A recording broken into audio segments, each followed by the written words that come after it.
Thì chắc là mọi người cũng đọc được cái bài mà của em khi mà tổ chức sự kiện rồi. Thì cái nội dung của em về việc mà lý do tại sao em tổ chức sự kiện này, thì giờ thì em sẽ giới thiệu một số cái thông tin của cá nhân nhé. Tại vì đôi khi các anh chị ở đây, những bạn trẻ ở đây á, là chưa biết tới em, nên là em xin giới thiệu. Em là Quách Minh Tiến. Em hiện tại là 25 tuổi, sinh năm 1996 ạ. Hiện tại em đang làm thiết kế ở một công ty ở Đà Nẵng. Công ty này tên là Digicore. Thì trong công ty này thì em đảm nhận về việc thiết kế kiến trúc, thiết kế nội thất, và cũng có đứng ở vai trò là quản lý và training cho các bạn thiết kế luôn. Và cái lý do mà để em làm kênh YouTube đấy, và những cái việc mà hiện tại em đang làm á, hồi đó giờ em làm được gần năm trời rồi, nhưng mà những cái phần này nó không có liên quan tới phần tiền nong cho lắm.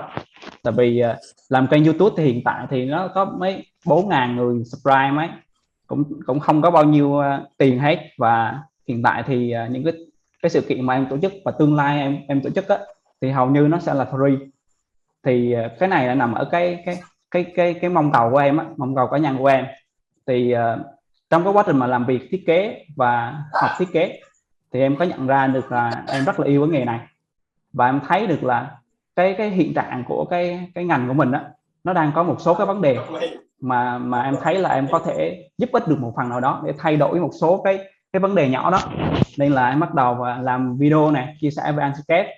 Rồi bắt đầu hiện tại thì em cũng có ra thêm một cái chuỗi video về kiểu như là vlog, nói về cái hành trình mà trở thành kiến trúc sư của em, và những cái lưu ý của những bạn sinh viên trẻ để giúp đỡ những bạn sinh viên trẻ. Thì hầu như là những cái việc này nó đang nằm ở cái mong cầu cá nhân. Thì đó là giới thiệu bản thân của em ạ. Thì tiếp tục là mình sẽ tới cái nội dung của cái buổi talk show hôm nay.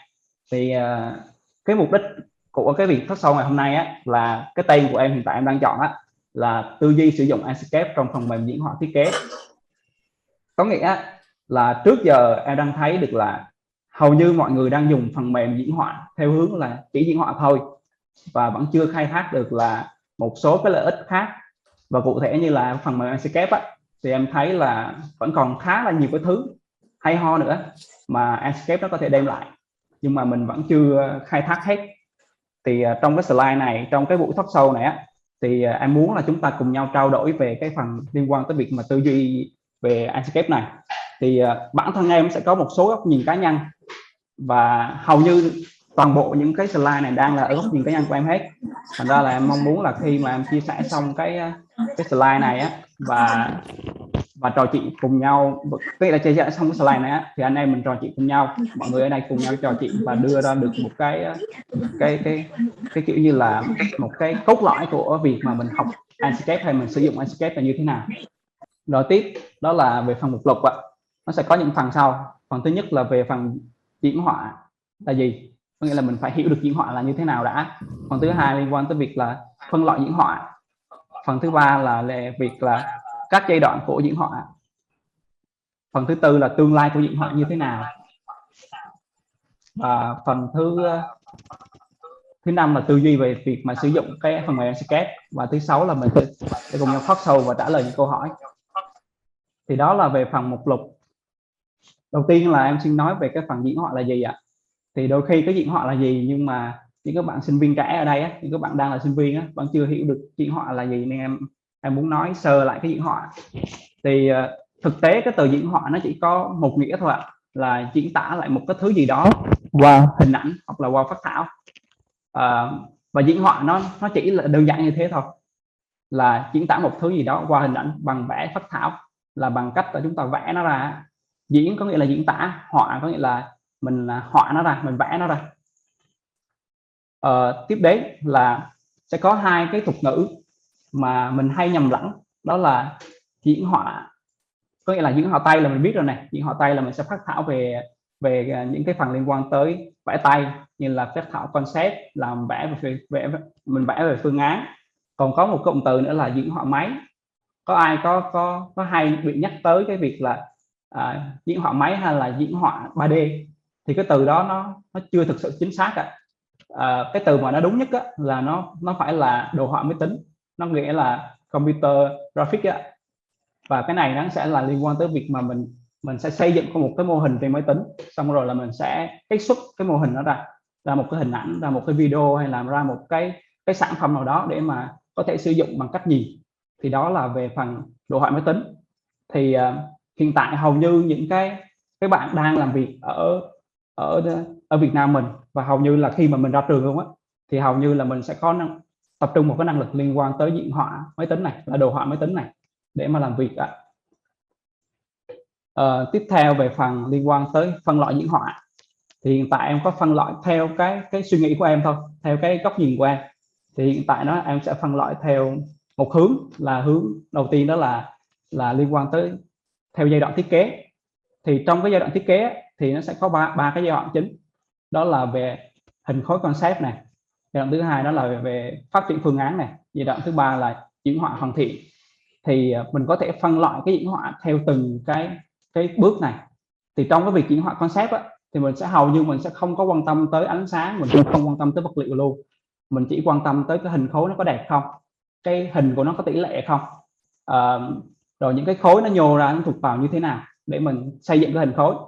Và tiếp tục á, là cái giai đoạn tiếp theo là phát triển phương án, thì mình sẽ đi chi tiết vào cấu tạo.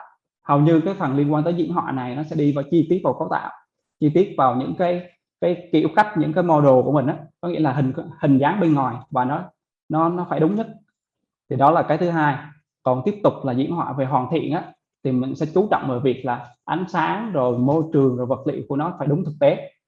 Thì trong ba cái giai đoạn này á, thì nó sẽ có một cái vấn đề mà hầu như những góc nhìn từ những bạn mà đi làm lâu năm cũng có, và những bạn sinh viên cũng có, là có thể nhìn nhận nhầm, có nghĩa là cái bạn đó đang thiết kế ở mức gọi là phát triển phương án, xong cái rồi là bạn đó búp cái phương án của mình lên Facebook, lên trang cá nhân, xong cái đi vào và nhận xét cái phương án đó, kiểu là nó vật liệu như thế này nó chưa đẹp, rồi kiểu là render như là render by Max nó chưa đẹp, hay là render bằng Enscape nó chưa đẹp. Thì cái đó nó không có đúng. Có nghĩa là mình phải hiểu được là với từng cái giai đoạn á, thì cái chất lượng sản phẩm nó sẽ khác, và cái nội dung của từng cái giai đoạn á, thì cái nội dung của việc mà diễn họa từng giai đoạn á, thì nó sẽ có một cái nội dung khác nhau. Thì mình phải hiểu được cái việc đó.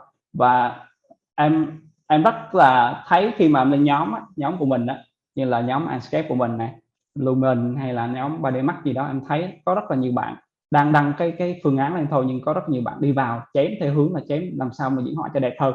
Thì cái đó nó đang không phù hợp. Thì đó là cái góc nhìn của em về cái phân loại đầu tiên. Còn cái phân loại thứ hai đó là về liên quan tới phân theo giai đoạn thiết kế. Cái này thì em nói chi tiết, có nghĩa là đây là giai đoạn về việc mà phân theo giai đoạn thiết kế. Thì đầu tiên là hình khối này. Thì cái hình bên này em đang mô tả là đây là cái hình mà khi mà mình thể hiện đó, và là nó chỉ như thế này thôi, khối thuộc vào như thế nào. Còn tiếp tục là về cái phần giai đoạn tiếp theo, đó là liên quan tới triển khai phương án. Thì nó liên quan tới phần kết cấu này, hình thức bên ngoài, những cái cấu kiện. Và khi mà render theo kiểu như hoàn thiện á, thì mình mới bắt đầu làm nó chi tiết về ánh sáng, về vật liệu. Còn tiếp theo cái loại phân loại thứ hai của em mà em xếp ra, đó là phân loại theo cái mục đích sử dụng. Có nghĩa là với mỗi mục đích sử dụng khác nhau á, thì cái cách thức làm việc và diễn họa nó khác nhau. Ví dụ như là cái đầu tiên em đang ghi ra, đó là trao đổi nội bộ. Có nghĩa là toàn bộ cái thiết kế này thì đều dùng để toàn bộ những cái diễn họa này đều dùng để nội bộ. Có nghĩa là mình sẽ làm việc với những cái bạn ở trong công ty mình, hay là trong đối tác của mình, để mình trao đổi. Tại vì những cái bạn đó là kiểu như là tư duy của các bạn đơn giản là mày làm sao mày vẽ cho tao một cái phần diễn họa mà tao dễ hiểu nhất, và trao đổi với nhau là được, chứ không nhất thiết là phải đẹp, phải kỹ lưỡng. Thì đó là trong cái giai đoạn trao đổi gọi là trao đổi nội bộ. Tiếp theo là trao đổi với khách hàng. Cái này thì cũng khá gặp nhiều cái vấn đề, khi mà cái góc nhìn của mỗi người sẽ khác nhau. Có nghĩa là có người thì mong muốn là khi mà mình trao đổi với khách hàng thì chất lượng hình ảnh của mình nó phải cao. Còn có người thì muốn trao đổi với khách hàng thì sẽ đi chi tiết vào. Giống như trong giai đoạn đó là mình trao đổi với khách hàng theo hướng đó là làm về công năng, thành ra là mình chỉ làm rõ về mặt bằng này, rõ về cái việc mà giao thông trong cái nhà của mình, rõ cái việc về tương tác giữa các không gian nó như thế nào, thành ra cái phần diễn họa nó không tập trung. Còn có những người thì mong cầu cái việc là diễn họa nó phải đẹp hơn, nó phải bắt mắt hơn thì có thể làm cái việc này, làm cái việc diễn họa trong cái giai đoạn trao đổi khách hàng này nó tốt hơn nữa. tiếp đến là liên quan tới diễn họa theo kiểu như là diễn họa thi công. Thì cái diễn họa thi công này hầu như là những bạn mà sinh viên mà mới ra trường, hoặc là những anh chị mà cũng có thể gọi là làm lâu năm rồi, hầu như là không có quan tâm nhiều tới cái việc này. Tại vì khi mà thiết kế xong á, thì anh chị đó nếu mà không có làm việc về việc mà thi công á, thì anh chị sẽ không có quan tâm tới việc này. Có nghĩa là trong cái thiết kế của mình á, thì nó sẽ có những cái cấu kiện nó như thế nào này, cái góc đó chi tiết cấu tạo nó sẽ như thế nào này. Thì đối với một số bạn á, các bạn sẽ diễn họa luôn cái phần thi công đó luôn. Có nghĩa là các bạn sẽ vẽ kỹ ra là cấu tạo nó như thế nào, các bạn sẽ xuất ra cái hình đó để cho cái người thi công khi mà nhìn vào trong cái hình đó thì người thi công có thể thi công được luôn, không nhất thiết là phải đọc. Khi đó thì các bạn khi đó cái người thi công á, người ta chỉ gọi là đọc bản vẽ kỹ thuật và nhìn hình và làm theo thôi, chứ không nhất thiết phải là tưởng tượng nữa. Thì đó là liên quan tới phần diễn họa thi công. Và tiếp tục là liên quan tới diễn họa marketing. Thì cái này thì Việt Nam mình á, theo anh nhận định á, Việt Nam mình đã đang giống như là một cái nơi mà nó rất là mạnh về việc diễn họa marketing. Tại vì em đang làm việc với một bên Úc á, về việc diễn họa này. Có nghĩa là bên kia luôn luôn muốn là đưa những cái gì liên quan tới việc diễn họa về Việt Nam để bên Việt Nam mình diễn họa. Thứ nhất là cho cái chi phí nó thấp hơn, tại vì do chênh lệch về giá tiền á. Và thứ hai đó là mình làm khá là tốt về việc này, năng lực mình khá là tốt về việc này, thành ra là khá là nhiều cái doanh nghiệp ở nước ngoài thường là sẽ kiểu như là làm việc với Việt Nam về việc là diễn họa marketing này. Thì việc diễn họa marketing này là như thế nào? Có nghĩa là trong cái không gian đó thì cố gắng làm sao để diễn họa cho nó đúng và nó giống với thực tế nhất. Có nghĩa là càng giống càng tốt, và có khi là phải đẹp hơn cả thực tế nữa. Thì đó là về việc diễn họa marketing. Rồi, và vân vân. Ở đây còn nhiều cái loại diễn họa nữa mà em chưa tưởng tượng ra, gọi là chưa hình dung ra và chưa biết đó. Thì nếu mà anh chị hay là các bạn đang thấy được là mình có một số cái mục đích sử dụng khác thì mình có thể nhắn tin lên cho em thấy với ạ. Rồi, tiếp đến với một cái nữa đó là về các giai đoạn của diễn họa. Thì trong giai đoạn của diễn họa thì cái quan trọng nhất của việc diễn họa là nó sẽ bám theo cái giai đoạn thiết kế. Có nghĩa là cái thiết kế cái giai đoạn thiết kế nó như thế nào thì diễn họa nó đi theo đó. Giống như là trong một cái công ty mà nó có một cái quy trình và thiết kế nó khác, đồng nghĩa với việc là cái quy trình diễn họa của nó cũng khác.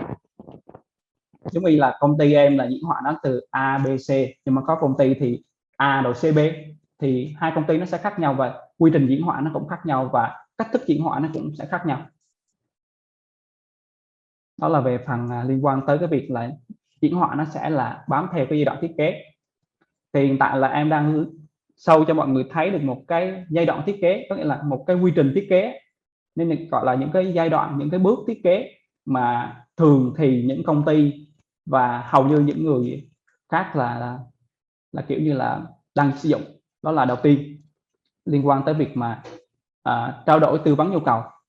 Thì việc đầu tiên này về việc trao đổi với tư vấn nhu cầu nhé, thì không phải là nó không có diễn họa. Có nghĩa là khi chúng ta trao đổi với khách hàng á, thì có những công ty đã áp dụng vào việc trao đổi này rồi. Có nghĩa là có những công ty là đã câu ra được một cái mô hình, hay là trong cái buổi tư vấn đó là họ đã tư vấn xong công năng rồi. Thành ra là cái giai đoạn diễn họa nó cũng kẹp chung với cái này luôn. Thì tùy vào công ty khác nhau thì nó sẽ có những cái chất lượng về diễn họa ở trong cái giai đoạn này khác nhau. Tiếp đến là giai đoạn về concept thì hồi nãy em có show một cái slide về việc là vẽ hình khối rồi đó, phát thảo ý tưởng và trao đổi nội bộ á. Thì đây là giai đoạn concept. Tiếp là giai đoạn triển khai phương án, là mình sẽ phát triển cái phương án nó tốt hơn, mình diễn họa cho nó chi tiết hơn và nó thực tế về việc thi công. Tiếp tục á, là một cái nữa liên quan tới việc mà cặp thống nhất khách hàng, phương án trao đổi với khách hàng. Thì cái này hồi nãy em cũng nhắc tới rồi. Và một cái giai đoạn cuối cùng là triển khai thi công, có nghĩa là diễn họa để mà thi công á.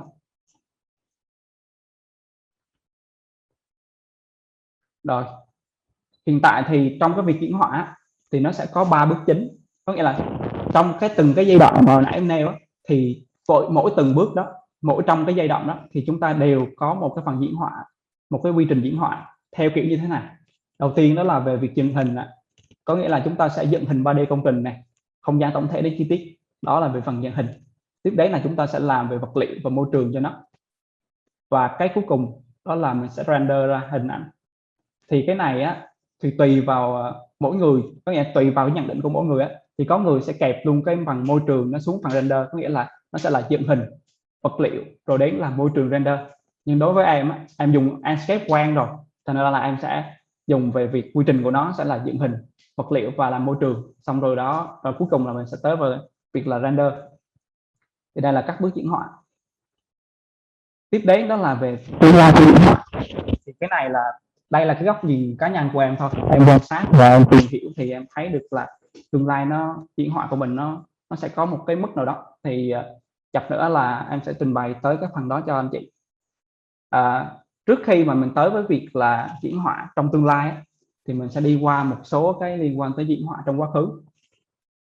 Thì trước đây cái việc diễn họa của thiết kế kiến trúc hay là nội thất của mình nó bám theo những cái liên quan hội họa, mà thành ra là giai đoạn đầu tiên thì nó lại là những cái người cổ xưa, gọi là những người mà ngày xưa của mình những ông cha ông tổ mình là đang dùng theo hướng là đục đẽo ở trên đá để mà binh bố cái mặt bằng. Tiếp đến là khi mà bắt đầu mà thế giới bắt đầu sản sinh ra được, gọi là chế được cái giấy rồi đó, gọi là chế tạo ra được giấy rồi, bắt đầu bút rồi thì bắt đầu cái quá trình về việc mà diễn họa và thể hiện cái công trình, thể hiện cái phương án bắt đầu vẽ trên giấy. Rồi tiếp đến nữa, sau khi vẽ trên giấy rồi thì bắt đầu cái việc mà thiết kế kiến trúc và thiết kế theo kiểu như là nội thất của mình nó được gọi là công nghiệp hóa lên, thì bắt đầu sẽ tạo ra được những cái công xưởng như thế này đó. Ngày xưa thì mọi người, một cái công ty kiến trúc thì người ta sẽ không có kiểu như là nó nhỏ bé như bây giờ đâu, có nghĩa là nó sẽ không có tinh gọn như bây giờ. Bây giờ thì chỉ cần một cái phòng tầm khoảng 12 mét vuông, xong cái 2-3 cái máy tính là đã có thể đảm nhận hết công việc. Nhưng mà ngày xưa là nó sẽ là vẽ tay hết, thành ra nó sẽ có bàn can này, nó sẽ có thước ca này, rồi đủ thứ hết. Và một cái công xưởng thì nó có thể tầm khoảng hơn 100 người lận để mà làm về phần thiết kế một công trình nào đó. Và trong cái quá khứ của mình thì nó cũng tạo ra được một cái việc nữa là khi mà diễn họa xong cái công trình trên giấy rồi, phát thảo xong trên giấy rồi, thì nó lại có một cái việc đó liên quan tới việc là làm mô hình nữa.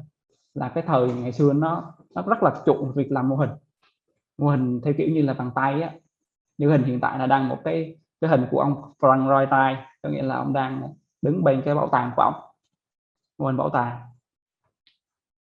Thì đây là một số cái hình ảnh liên quan tới phần diễn họa thể hiện phương án, cũng như là vẽ tay phối cảnh nè, vẽ mặt đứng nè, rồi các gọi là các cụ ngày xưa của mình đang ngồi vẽ và tính toán mô hình.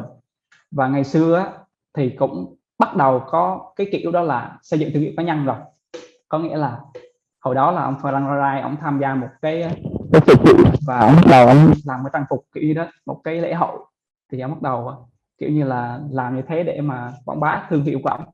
Thì em có thêm cái hình đó, và đó là về phần quá khứ của mình. Tiếp tục là em nói về việc mà diễn họa thời điểm hiện tại. Thì hầu như thời điểm hiện tại cái việc diễn họa về phần kiến trúc và nội thất của mình thì nó làm trên máy hết, có nghĩa là dùng phần mềm trên máy hết. Giống như là mình làm trên phần mềm là 3D Max nè, để mình diễn họa công trình, render công trình. Rồi có rất là nhiều phần mềm hiện tại nữa, giống như Lumen này, những cái plugin như là Corona, Enscape cũng là một plugin nè, Corona rồi V-Ray đó, rồi rất là nhiều phần mềm khác. Và cũng có những cái phần mềm liên quan tới việc mà diễn họa theo kiểu là bản vẽ triển khai như là Revit nè, ArchiCAD, SketchUp cũng là một trong những cái phần mềm đó. Đó là thời điểm hiện tại. Thì thực tế thì hiện tại nó sẽ có những cái việc khác, những cái cách diễn họa khác. Thì em để tay nó là diễn họa trong tương lai gần, có nghĩa là cái tương lai gần là gì, là nó chỉ cần vài tháng nữa hay là vài năm nữa nó sẽ phổ biến. Đó là liên quan tới việc công nghệ VR và AR, có nghĩa là tương tác thực tế AR VR, và làm việc theo kiểu như là ảnh 360 các thứ. Thì đây là tương lai gần mà em nhìn nhận được. Và thực tế thì ở Việt Nam mình cũng có một số công ty đã làm về việc này rồi, và đương nhiên là nước ngoài người ta đã đi rất là sớm rồi về việc này. Đó là về việc diễn họa tương lai gần. Về tương lai xa hơn của diễn họa thì sao, thì em sẽ có một số cái nhận định về tương lai xa hơn của diễn họa. Đó là trong tương lai có khi là mình không phải là người diễn họa nữa, mà có một cái trí tuệ nhân tạo, một con AI nào đó nó diễn họa giúp mình. Có nghĩa là mình chỉ là người thiết kế thôi, và diễn họa thì nó đảm nhận luôn. Và đến một lúc nào đó thì cái việc thiết kế của mình cũng là do AI đảm nhận luôn. Thì mọi người có thể nhìn sang qua bên một cái mảng thiết kế mà nó song song với mình trước đến giờ, đó là thiết kế đồ họa. Mọi người sẽ thấy được là bắt đầu sẽ có những cái liên quan tới những cái phần mềm, những cái website mà chúng ta lên đó, chúng ta chỉ cần chọn mẫu thôi, chọn một cái mẫu thôi, chúng ta chỉnh sửa lại theo cái ý của mình là chúng ta đã gọi là thiết kế xong rồi. Thì những cái cửa hàng, những cái store đó, những cái website đó thì nó cũng đang gọi là dựa trên cái trí tuệ nhân tạo để nó chạy. Có nghĩa là không thể tạo ra được một loạt những cái hình, những cái slide hay là những cái thiết kế mà nó khác biệt, thì người ta bắt đầu tạo ra những con AI để nó tự làm việc đó. Rồi tương lai của diễn họa là có một cái việc nữa mà hiện tại chắc là mọi người cũng có thể thấy được. Có một số cái app ứng dụng trên máy tính này, ứng dụng trên điện thoại của mình đó, thì giúp cho cái người mà sử dụng, người ta có thể tự thiết kế và tự trang trí cho công trình mình được rồi. Có nghĩa là người ta có thể chọn màu, chọn loại sofa, chọn loại bàn ghế trong cái ứng dụng đó. Thì tương lai có khi là cái thiết kế, cái người thiết kế là mình đó, mình không còn được gọi là làm lấn sân quá nhiều nữa, mà những người khách hàng của mình đó, là họ bắt đầu có năng lực tự thiết kế rồi, và người ta có thể dùng những cái công cụ đó để người ta tự thiết kế. Tiếp đấy mà em nghĩ là cái này nó cũng có thể xảy ra, đó là thế giới ảo. Thế giới ảo là sao? Có nghĩa là cái kiến trúc của mình đó, là đôi khi tương lai mình là những người mà thiết kế ra cái thế giới ảo để con người sống trong đó. Giống như mình coi phim, những cái phim theo kiểu như là viễn tưởng về tương lai, thì mình sẽ thấy được là con người mình lúc đó sống theo kiểu như là trong một cái ống nhỏng, xong cái mình nằm ngủ ở trong đó, xong cái rồi là thế giới của mình sẽ là một cái thế giới ảo. Thì đôi khi những cái người kiến trúc ở đây, giống như là em hay là những cái người ngồi đây, những bạn trẻ khác, hay là những cái thế hệ sau này, em gọi là những thế hệ kiến trúc sư sau này của mình đó, là không chỉ thiết kế những công trình theo kiểu là ở hiện tại nữa, xây dựng ở hiện tại nữa, mà thiết kế luôn cả những công trình ở trong cái thế giới ảo đó.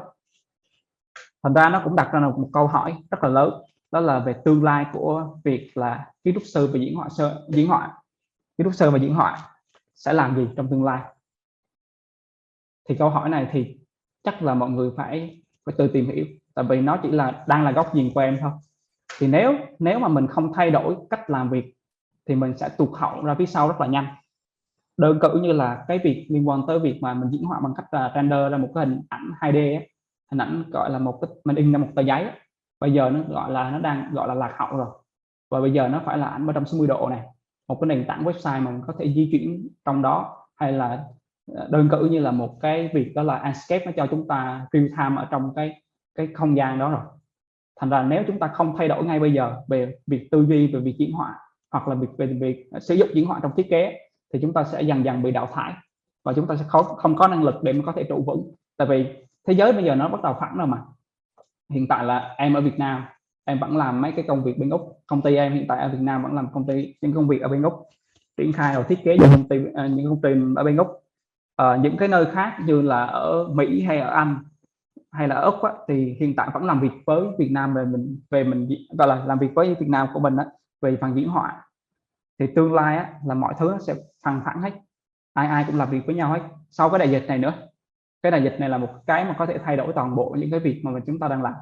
Trước đây đến giờ là chúng ta đang làm theo kiểu như là gặp mặt trực tiếp này, chúng ta làm việc tại văn phòng này, còn đến bây giờ là những cái việc này chúng ta đã chuyển qua làm online hết rồi. Và hiện tại công ty của em đang chuyển qua làm online hết, và đã gọi là làm online được hơn năm rồi, nếu mà tính ra cũng hơn năm rồi. Mà trong cái việc mà dịch này á, thì nó bắt đầu tăng cái năng lực làm việc online lên, thì cái thế giới phẳng của cái việc mà làm việc á, nó còn lại càng phẳng hơn nữa.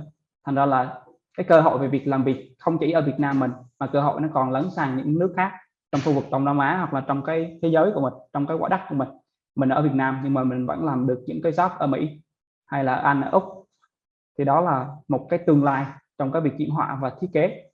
Thì em hy vọng là mọi người có thể xem xét cái việc này và mình thay đổi một số cái tư duy để mà mình có thể đi tốt hơn, và tiến hơn thêm một đoạn nữa, để mình không bị nằm trong cái nhóm người là sẽ bị tụt hậu và đi lại phía sau. Về phần liên quan tới phần chuyển đổi tư duy ấy, thì cái chuyển đổi tư duy này á, thì em có list ra một cái chuỗi liên quan tới mà em nghĩ là nó sẽ thay đổi. Hồi nãy giờ em nói về việc là lịch sử nè, hồi nãy giờ em nói về việc là làm việc diễn họa nó sẽ như thế nào, các công đoạn như thế nào, thì chúng ta đã hình dung ra được á. Thì ngày xưa ông cha ta làm theo kiểu như là diễn họa bằng tay, vẽ tay hết. Bây giờ á, thì bắt đầu dùng máy tính rồi. Thế thì tương lai á, thì chúng ta làm cái gì? Chúng ta dùng một công cụ gì mới? Chúng ta không còn có thể, nếu mà trí tưởng tượng của em thì em có thể nói là tương lai của mình á, đôi khi mình không cần một cái máy tính nữa, mình chỉ cần đeo một cái kính vào thôi là mình đã thiết kế, mình đã trong cái môi trường thiết kế. Hay là mình đi đâu đó mình cũng có thể thiết kế, mình không cần kẹp theo một cái máy tính laptop như bây giờ nữa, chỉ cần đeo cái kính thôi. Cái kính đó là một cái kính VR mà mình có thể thiết kế, mình có thể vẽ là tới công trình thực tế luôn, chúng ta vẽ ở tại công trình thực tế luôn. Thì cái điều đó nó không còn là một cái điều xa vời nữa, tại vì công nghệ đó đã đi tới đó rồi. Chỉ là cái thời gian về phần tương lai của mình là bao nhiêu năm thì nó bắt đầu nổi lên thôi. Giống như là phần liên quan tới real time thì em sẽ nói ở phần này. Có nghĩa là trước đó trong cái việc mà liên quan tới làm việc ở máy tính đó, là mình sẽ có render về hình, giống như là ngày xưa là 3D Max với V-Ray là một cái phần mềm rất là nổi về việc là diễn họa và render ra hình để in ấn. Nhưng mà đến bây giờ thì bắt đầu cái tương lai đó là dùng VR và AR. Và việc VR và AR này sẽ có một cái giao thoa giữa render và VR AR này mà em đang ghi đó là gọi là real time rendering. Có nghĩa là những cái phần mềm mà bắt đầu có khả năng real time thì những phần mềm đó là có bắt đầu xây dựng về việc định hướng của nó là VR và AR. Thành ra là mọi người sẽ để ý khi mà ông V-Ray 4.0 ra đời thì bắt đầu ông có real time, bởi vì trước đó ông đang ở cái rendering, nhưng mà sau cái V-Ray 4.0 thì em bắt đầu quay qua real time. Đợt trước em có tải V-Ray của V-Ray 4.0 về SketchUp máy về làm thì nó bắt đầu real time được. Thì mọi người sẽ thấy được là thực tế thì Autodesk nếu mà về việc làm về phần VR AR thì ông Autodesk ông đang đi sau ông Enscape, đúng không? Tại vì ông Enscape đã sinh ra cách đây rất là lâu rồi. Hồi em học năm 2 đại học là 4-5 năm trước là ông Enscape đã ra đời rồi. Mà đến đây cách đây 1-2 năm thì ông Autodesk ông chào group chứ ông mới sinh ra V-Ray. Thành ra là V-Ray về phần real time, thành ra là cái việc mà mình phải thay đổi bây giờ nằm ngay cái việc đó là mình phải làm được những cái phần mềm, dùng được những cái phần mềm mà nó real time, và những cái phần mềm real time này nó sẽ tạo ra rất nhiều cái sản phẩm cho mình để mình sử dụng. Thì đây là em sẽ nói sơ qua một cái phần liên quan tới real time. Thì đây mọi người sẽ thấy được cái hình ở trên này. Nó có một cái hình là một cái anh đang đi ở trong cái phòng xanh thôi, một cái anh quay phim. Thì toàn bộ những cái setup hiện tại trong cái máy tính của mình đang sử dụng, gọi là trong cái hình đó, cái máy tính trong cái hình đó, thì anh đó đi đâu là nó real time toàn bộ. Có nghĩa là bàn ghế nó có sẵn hết luôn rồi, ánh sáng nó có sẵn luôn. Và nếu mọi người có xem cái video này thực tế thì mọi người sẽ thấy luôn cả bóng đổ luôn. Có nghĩa là hắn real time tới mức là bóng đổ của anh này nó như thế nào là nó có luôn. Thành ra là cái mức độ real time hiện tại nó đã đạt tới trình này rồi. Và nếu mà mình không bắt trend về việc là real time thì mình cũng bị tụt hậu luôn. Rồi về phần real time, nói về phần real time thì phải nói thêm một cái nữa mà nó sẽ liên quan mật thiết tới real time, đó là BIM. Chắc là ai cũng ở đây cũng nghe tới BIM, gọi là nghe tới một lần nghe tới BIM rồi đúng không ạ? Thì BIM là một cái, em sẽ nói sơ qua cái này thì em không giỏi đâu. BIM thì trong công ty em thì em không phải là người giỏi nhất. BIM có nghĩa là nó sẽ là một cái quá trình tạo lập và sử dụng một cái mô hình, mà trong đó toàn bộ những cái thông tin này, toàn bộ những cái liên quan tới phần giai đoạn thiết kế, thi công và vận hành của nó sẽ được, thông tin nó được truyền dữ liệu cho nhau hết và được quản lý hết với nhau. Có nghĩa là mình có thể hiểu đơn giản là khi mà ông thiết kế ra cái gì thì cái thông tin của thiết kế nó đi dọc xuyên suốt hết cái việc mà liên quan tới triển khai này, thi công này, sau này bảo dưỡng nó vẫn có thông tin để mà sửa chữa. Có nghĩa là anh ví dụ cụ thể hơn đi, giống như là trong cái việc thiết kế em chọn một cái điều hòa, là cái điều hòa nó có thể sử dụng trong vòng 4 năm thì nó cần bảo hành, Thì nếu mà mình thiết kế với giai đoạn theo kiểu bây giờ là mình thiết kế ngang cái việc là việc ta bản vẽ rồi thi công rồi mình dừng, mình không làm gì nữa hết, thì đối với BIM thì nó sẽ cho mình một cái kho dữ liệu mình quản lý tới việc là ông thiết kế ông nói là cái máy này 4 năm là bảo hành, là sau khi mà công trình nó vận hành rồi thì 4 năm sau thì tự động cái máy nó báo với một cái tin đó là cần bảo hành cái điều hòa, và sẽ có người tới bảo hành cái điều hòa. Thành ra là cái quy trình BIM này là nó rộng lắm, nó từ cái giai đoạn pre-design, có nghĩa là giai đoạn tiền thiết kế, miết tới khi mà công trình gọi là sụp luôn nó sụp đổ luôn thì nó mới hết cái quy trình này. Thành ra là cái việc mà ứng dụng BIM trong cái việc thiết kế là ứng dụng BIM vào trong cái việc mà làm việc của kiến trúc sư hiện tại hay cả diễn họa rất là quan trọng, vì đây là một cái xu hướng.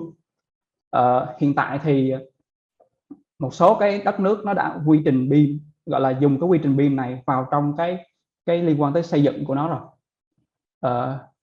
Như là Úc thì có sử dụng một số cái quy trình BIM để mà làm, có nghĩa là nhà bên Úc là hầu như là nhà theo kiểu module ở đây là những cái thông tin về tường này, loại kính hay là toàn bộ những thông tin đó đều trên kho dữ liệu của nhà nước, và mình sẽ lên đó mình lấy để về mình làm. Thì hiện tại em đang biết một số có thông tin là ông Việt Nam mình cũng đang làm việc này, chính phủ Việt Nam mình cũng đang bắt đầu quan tâm tới việc mà ứng dụng BIM vào trong cái việc xây dựng ở đất nước mình, thì nó cũng sẽ trở thành một cái tiêu chuẩn trong tương lai, một cái xu hướng trong tương lai ở Việt Nam. Tất nhiên là cũng có một số công ty ở Việt Nam mình đang làm việc này rồi đó. Hiện tại là công ty em cũng đang áp dụng cái việc này và bắt đầu phát triển cái này ở trong công ty.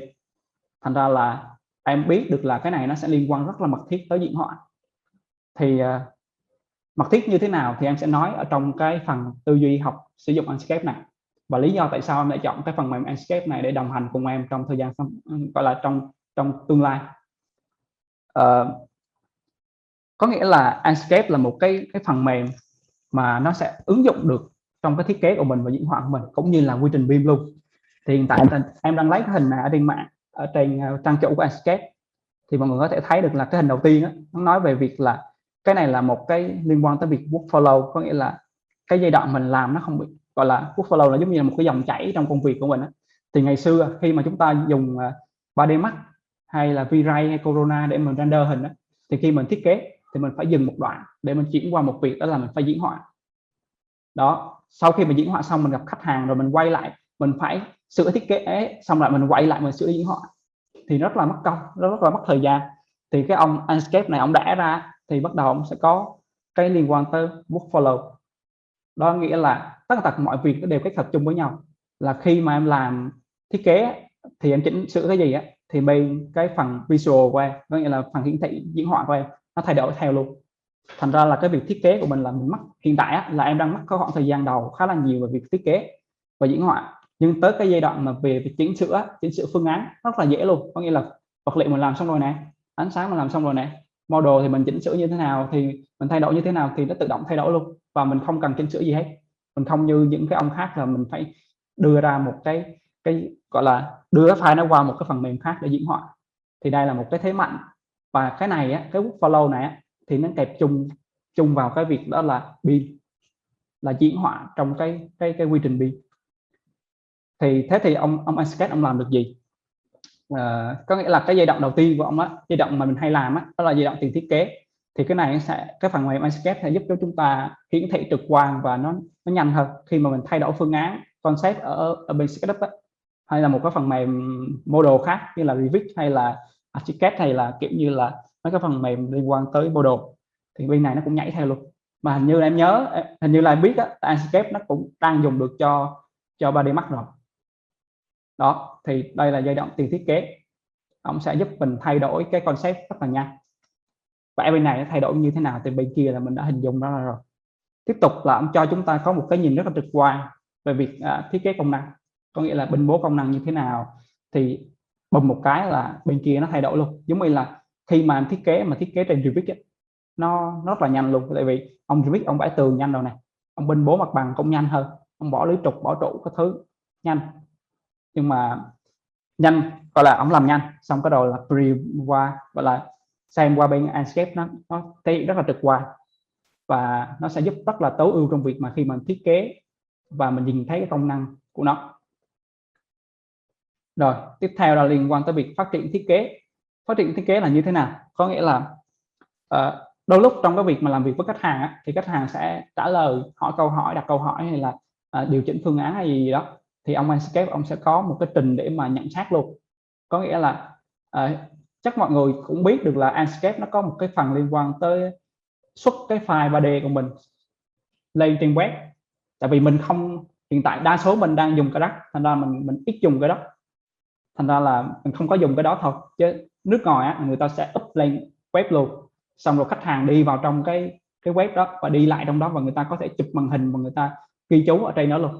Thì đây là một cái việc mà chúng ta có thể trao đổi với nhau trong cái việc mà phát triển phương án với khách hàng, với những cái người thiết kế.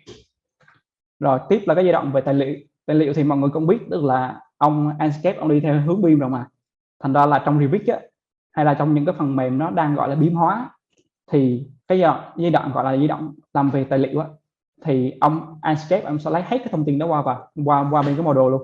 Giống như là khi mà mình trong cái phần mềm của mình á, là mình bấm phím B á, là nó sẽ hiện lên các bảng liên quan tới BIM, và chúng ta chọn vào cái model nào á, thì nó sẽ hiển thị cái thông tin của model luôn, về kích thước, về vật liệu, toàn bộ những cái thông tin về BIM của vật liệu đó. Thì cái này nó sẽ giúp cái gì?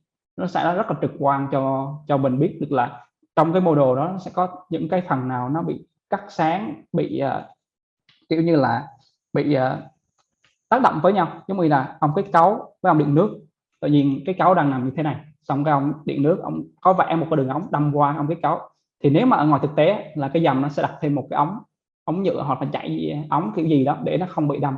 Nhưng mà trong phần mềm mình thấy cái việc đó rồi thì mình sẽ thay đổi nó, mình kêu ông mép sẽ đi lại dây, hoặc là ông kết cấu làm thế nào đó để mà ông mép ông không đâm vào đó. Thì cái này trong cái việc mà khi mà mình thiết kế và trao đổi với những cái đối tác bên mép ở công ty em, thì em cũng đang làm việc này, đó là kiểm tra xung đột cho cái mô hình đó. Đó là trong cái giai đoạn mà giai đoạn tài liệu.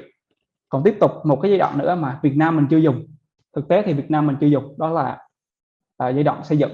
Những công trình lớn thì dùng rồi, còn những công trình nhỏ nhỏ như nhà dân thì chưa dùng. Đó là bây giờ giai đoạn liên quan tới giai đoạn xây dựng.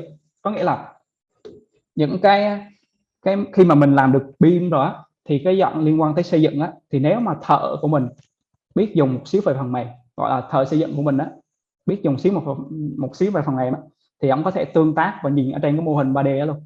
Ông có thể di chuyển trong mô hình đó, ông sẽ nhìn thấy chỗ đó thì cái tường nó sẽ xây như thế nào, rồi cái móng nó sẽ như thế nào, chỗ đó cái khớp nối của gỗ nó suy như thế nào, là ông nhìn trực quan ở trên cái 3D luôn vào thi công. Thì đây là một cái phần mềm đó, nó giúp cho cái việc mà thi công của mình nó cũng tối ưu luôn. Và cái em nói qua một xíu qua việc này. Nếu mà anh chị nào hoặc là những cái bạn trẻ nào đang biết, hoặc là những anh chị nào đang làm về việc mà thi công xây dựng á, thì hãy xem thử là có áp dụng được cái này vào trong cái công ty hay là trong cái team của mình không. Đó là trong cái việc xây dựng của mình là mình ứng dụng vào việc và cái visual của Anscape này vào trong cái việc xây dựng luôn thì được không? Tại vì đây là một cái xu hướng, và ở những nước khác nó đã làm rồi. Những cái người mà liên quan tới giám sát thi công, hoặc là những người thợ thi công, người ta đã, nước ngoài người ta đã cầm một cái tab, một cái máy tính bảng mà người ta soi, người ta xem thử là cái mô hình và thiết kế nó như thế nào, và người ta làm theo như thế rồi. Thì nếu mà anh chị nào đang làm thi công thì chúng ta có thể xem thử là ứng dụng cái Anscape này vào không. Tại vì hiện tại trong công ty em đang thiếu một cái nhóm liên quan tới thi công này, không tìm đâu ra được. Tại vì cái năng lực về phần thợ nó đang là một cái vấn đề rất là khó để kết nối về việc thiết kế của mình, triển khai của mình tới với cái bên thi công. Đó là về phần Anscape. Thì mọi người cũng biết rồi, Anscape thì nó sẽ có một cái lợi thế nữa, đó là nó làm render rất là nhanh. Tại vì nó real time, một cái phần mềm real time thì nó sẽ xuất hình rất là nhanh này, nó có thể xuất hình ảnh 360 độ này, nó có thể làm video này, và nó làm luôn cả một cái file trải nghiệm cho khách hàng, trải nghiệm cho những cái người liên quan tới thi công xây dựng sau này có thể nhìn vào trong cái file đó để mà thi công cho đúng. Thì Anscape nó rất là mở về sản phẩm. Rồi thế này các ông Anscape là một trong những cái phần mềm mà nó sẽ giúp cho cái tương lai trong cái việc mà thiết kế và cũng như là thi công và làm về việc toàn bộ liên quan tới việc xây dựng của mình đó, mà nó liên quan tới việc chuyển họa, nó sẽ được trực quan và nó được tốt hơn nhiều. Nó là một cái nền tảng, một cái phần mềm mà chúng ta có thể tương tác với nhau, chia sẻ những cái trí tưởng tượng với nhau và tương tác theo hướng đó là làm sao để mà kết nối lại. Cái này em đảm bảo ở nước ngoài người ta đã dùng nó theo hướng theo kiểu như là kết nối toàn bộ liên quan tới thiết kế, triển khai, thi công và sau này vận hành thì họ đã dùng cái này rồi. Cơ bản là Việt Nam mình chưa ai làm tới sau tới mức đó thôi. Rồi, đó là về tương lai. Rồi sẽ có một phần nữa, hồi nãy giờ khen nhiều quá rồi, nói về ông Anscape nhiều thứ quá rồi. Thì bây giờ mình phải nói về một cái việc mà ông chưa tốt, những cái việc mà ông chưa tốt. Thứ nhất là ông chưa phù hợp với diễn họa chuyên nghiệp.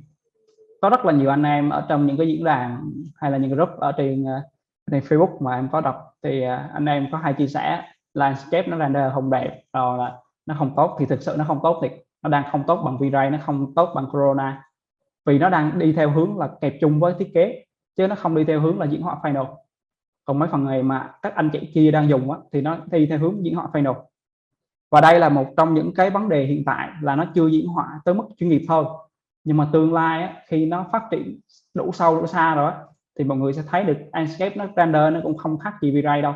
Mọi người để ý cách đây 5 năm thì Lumen làm phim render rất là xấu. Hồi đó thì bên những cộng đồng liên quan tới 3D Max hay là V-Ray hay Corona cũng có cà khịa ở bên Lumen.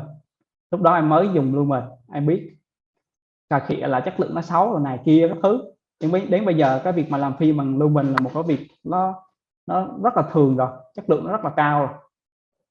Và tương lai nó còn cao nữa. Thì Anscape nó cũng như vậy, tương lai nó sẽ là một trong những cái phần mềm mà nó đáng để mong chờ về chất lượng. Tiếp theo về một cái việc mà nó chưa phù hợp nữa, đó là việc phổ biến. Có nghĩa là mọi người sẽ thấy được là có rất là ít người chia sẻ. Giống như mọi người search lên Google hay YouTube thì mọi người có thể thấy được một anh là anh Tuấn Anh. Em cũng có xem cái video của anh Tuấn Anh. Rồi sẽ có video của em và cũng sẽ có một vài cái video của một vài anh chị khác, nhưng mà nó đang rất là ít người chia sẻ. Mọi người có thể lên cái diễn đàn của Anscape gọi là Normal Anscape lên đó là toàn người Việt Nam mình bài top thôi. Em rất là đau lòng về việc này, có nghĩa toàn những người Việt Nam mình là trong cái dãy bài top đẹp ở trên cái diễn đàn của Anscape nhưng mà mọi người nó không có chia sẻ nhiều. Thành ra là cái việc mà vấn đề nữa của Anscape đó là rất là ít người chia sẻ. Thì em hy vọng rằng là chúng ta sẽ có thể sau cái buổi này thì chúng ta có thể tạo ra được một cái môi trường mà chúng ta chia sẻ mạnh hơn, quyết liệt hơn, đến một mức nào đó mà cái việc dùng Anscape nó không còn là một cái việc học nó khó nữa, nó sẽ đơn giản mà nó sẽ được tối ưu và dùng đại trà hơn. Thì đó là cái mong muốn cá nhân. Và đó là những cái liên quan tới cái việc mà chưa phù hợp của Anscape.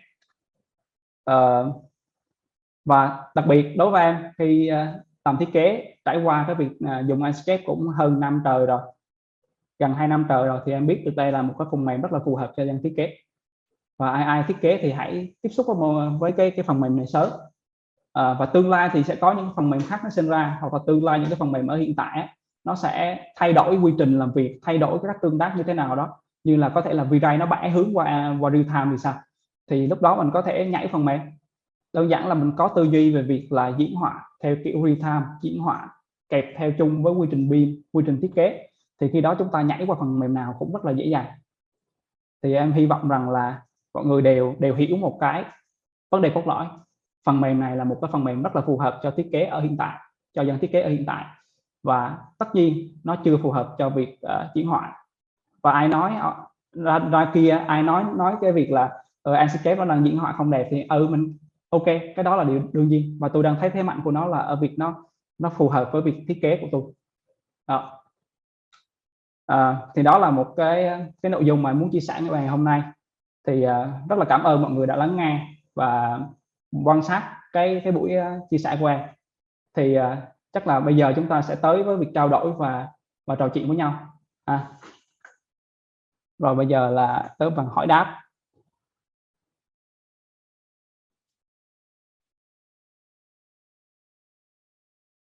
Mọi người ơi, mọi người tự bật mic được không ạ? Em không biết là được anh ơi, được.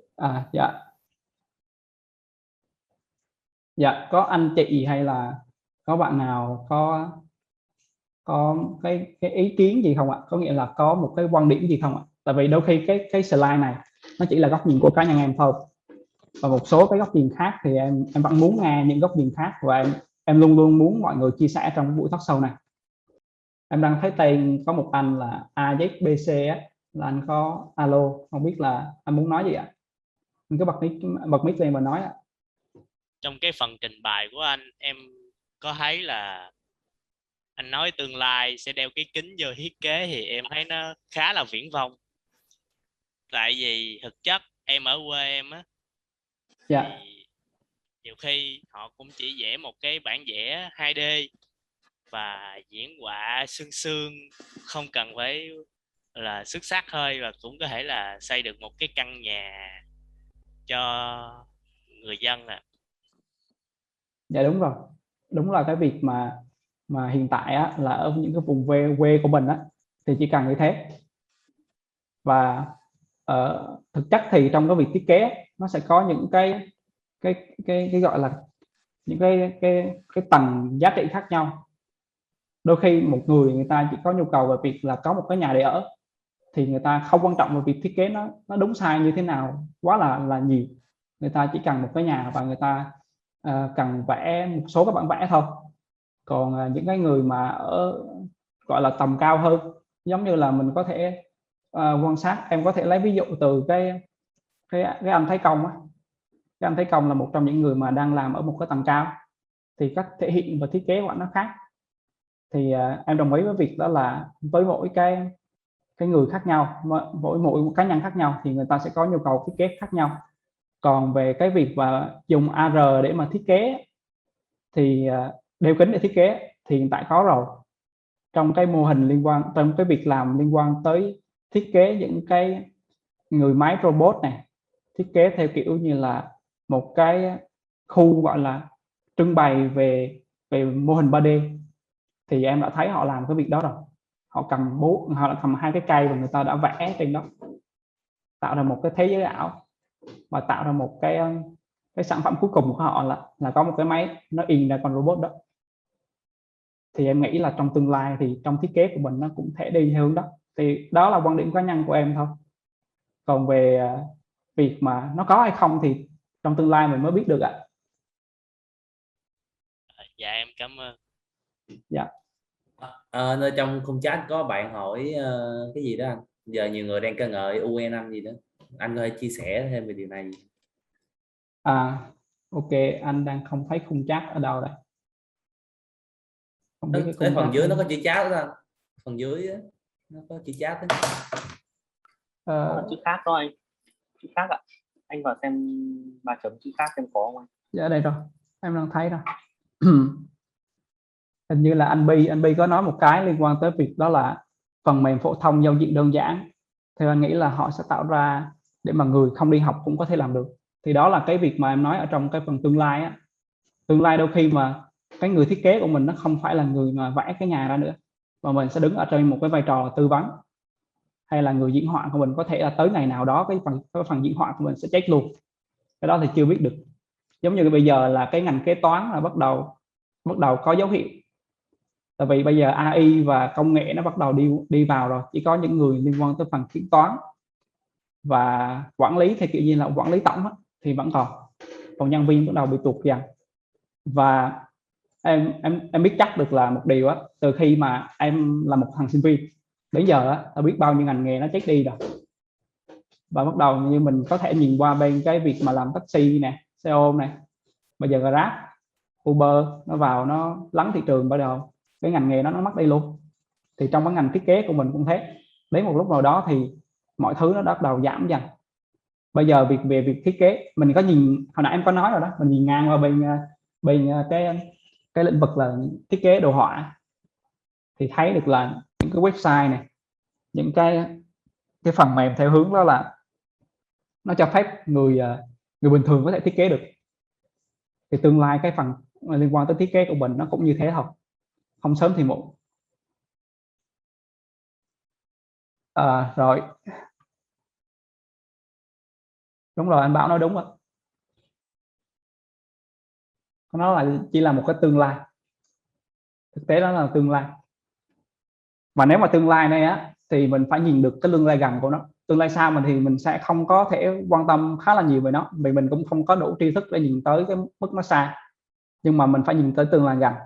Tương lai gần ở đây là hầu như ai cũng đang theo kiểu là làm chuyển cái mô hình thiết kế của mình chuyển thành real time rồi, chuyển thành VR rồi.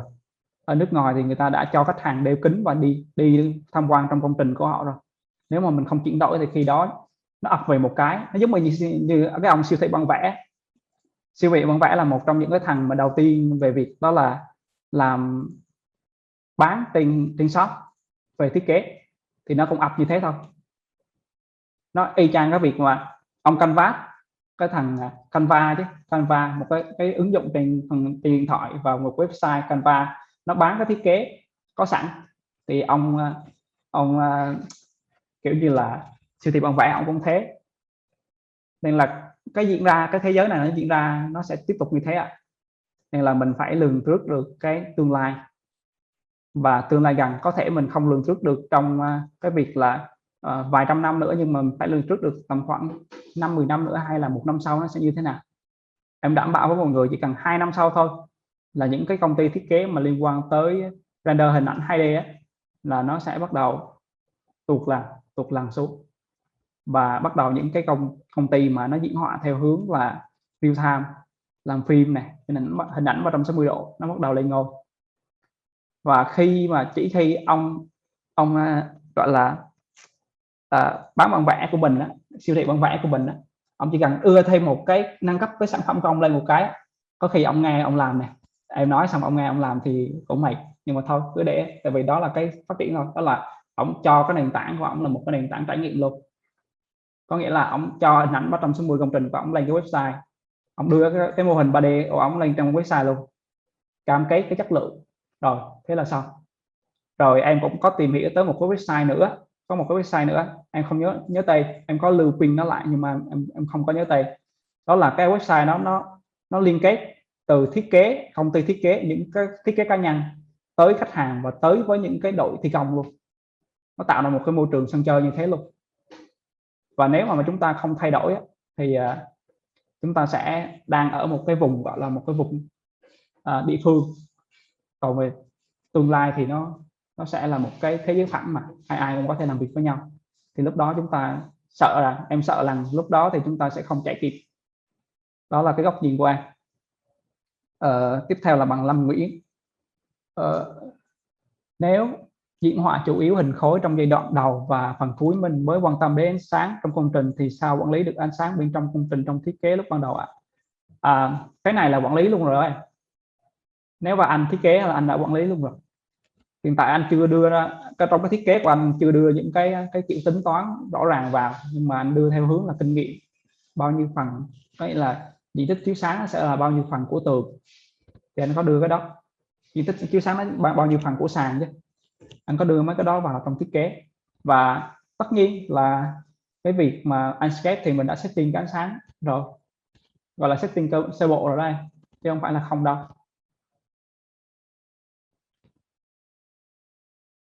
Đúng rồi, cái phần module architect, hiện tại cái phần mềm module architect đó mọi người có cài mà dùng thử chưa? Cái module architect đó là một cái phần mềm trên điện thoại mà người bình thường có thể làm thiết kế cho nhà của mình được rồi. Và có một số cái người mà khách hàng tới công ty em làm việc là người ta đã sâu ra cái đó. Và em có một số cái góc nhìn đó là đôi khi cái người chủ nhà người ta lại thiết kế có khi nó lại tốt hơn, tại vì người ta hiểu được nhu cầu của mình nhiều hơn, nên người ta vẽ ra đúng, mình chỉ là ở vai trò là chỉnh sửa thiết kế cho họ thôi.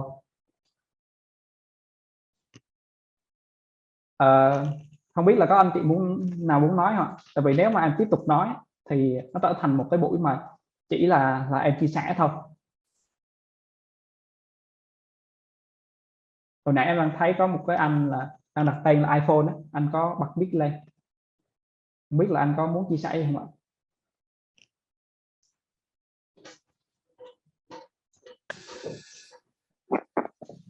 Anh có thể chia sẻ chuyên sâu hơn về cái gọi là cái điểm mạnh của NS, để ví dụ những người như em mới tiếp cận thì có thể là học để có động lực để mà học chuyên sâu hơn không?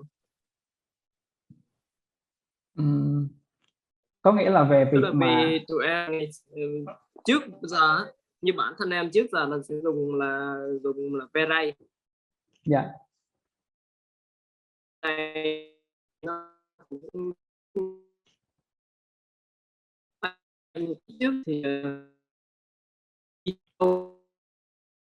nhắc bạn thằng Gai, tức là khi mà anh việc đặt xin setting thì mới bắt đầu render, còn thằng Encap nó sẽ đồng bộ hóa. dạ hiện tại là em không nghe rõ ạ, tại vì nó mạng nó yếu quá, xong cái em nghe đứt đoạn ấy.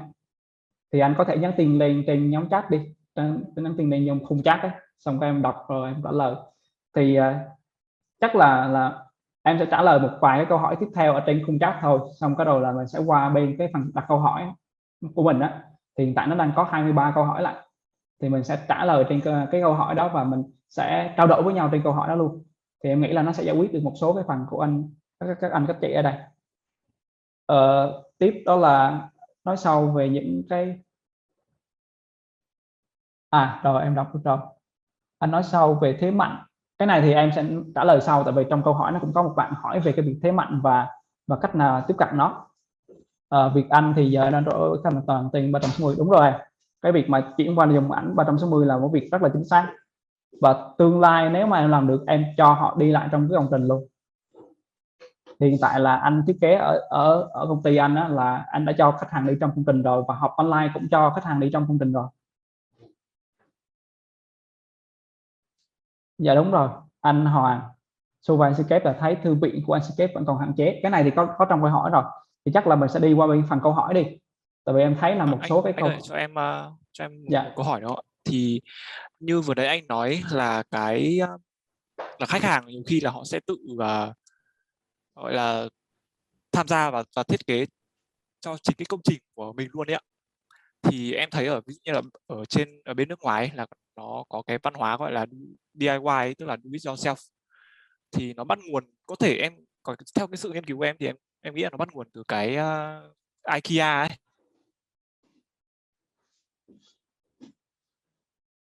Nhật hiểu kìa, Nhật đang hiểu. Anh dùng tiếng Việt thì em tiếng Anh là yếu lắm. Anh dạy nghĩa là cái tiếng Việt là em sẽ hiểu, chứ còn tiếng Anh không hiểu. Tức là ở bên nước ngoài ấy, là có cái bọn IKEA ấy, là nó làm những cái gọi là showroom bán nội thất, và khách hàng họ chỉ đến đấy họ mua đồ và họ gọi là mua đồ lắp ghép về, họ lắp ghép luôn đấy, và nhiều khi là họ không cần thuê thiết kế kiến trúc nữa. Thì anh nghĩ sao về việc là cái văn hóa là tức là người ta sẽ tự thiết kế và người ta sẽ tự lắp ráp dựa trên những cái gọi là đồ mà có sẵn trên thị trường ấy. Đấy, thì anh nghĩ sao về việc là có thể là cái nghề kiến trúc của nước mình nó sẽ bị ảnh hưởng bởi cái văn hóa đấy, nếu mà sau này sẽ có cái văn hóa là tự túc với anh. Dạ, mình hiểu câu hỏi rồi. Cái việc mà tự túc về việc này á, là một cái việc tốt, thực sự nó rất là tốt. Tốt ở đây là khách hàng bắt đầu có tư duy về thiết kế rồi, và những người mà người ta mong cầu hơn, gọi là mong cầu ở mức cao hơn, người ta muốn cái công trình đó là cái công trình của họ luôn á, và mọi chi tiết vật dụng ở trong đó là của họ luôn á, thì người ta sẽ cần một kiến trúc sư, và người ta dám bỏ tiền ra nhiều hơn để thuê kiến trúc sư để làm chuyện đó. Có nghĩa là họ biết năng lực họ tới đâu và họ thuê. Còn cái việc mà những người mà đang ở mức gọi là, cái này là cái góc nhìn của em thôi, những người ở mức gọi là mua về và dùng á, thì người ta không quan trọng tới cái việc mà kiến trúc sư có thiết kế được hay không. Người ta chỉ quan trọng được là cái đó nó dễ, tao làm được, tao làm đó. Thì cái văn hóa nó thực tế thì nếu mà về ảnh hưởng về thiết kế thì chắc chắn nó sẽ ảnh hưởng tới một số anh chị thiết kế ở hiện tại, nhưng mà nó cũng là một cái con đường để mà đẩy cái chất lượng thiết kế của những người mà mình hiểu được việc đó, và những bạn có thể ngồi đây, hoặc là những cái bạn mà tương lai của mình, những cái kiến trúc sư tương lai của mình đó, là muốn tăng cái năng lực mình lên nữa để mình đáp ứng được tới một mức cao hơn. Đó là dù khách hàng có thể tự động mua đồ về, nhưng người ta vẫn có một cái mong cầu lớn hơn, thì người ta sẽ tìm hiểu và tìm tới mình để thiết kế, và nó sẽ tăng chất lượng thiết kế mình lên đó. Và trong cái ngành nào cũng thế thôi, từ design, từ thiết kế, kiểu như là trang phục, hay là liên quan tới việc là bán bảo hiểm, hay là bán bất động sản bây giờ, hay là giáo viên cũng thế, mọi thứ nó đều phải cần phát triển. Nếu mà bây giờ mình đứng lại ở cái mức nào đó thì tương lai 1-2 năm sau là chúng ta sẽ bị đào thải rất là nhanh. Thì đó là góc nhìn của anh về việc là cái tư duy và khách hàng sẽ là mua đồ và tự làm. Thì cái nhóm đó là mình sẽ cái nhóm đó thì mình sẽ không có tiếp xúc, rất là khó, tại vì họ chưa hiểu được giá trị của kiến trúc sư như thế nào.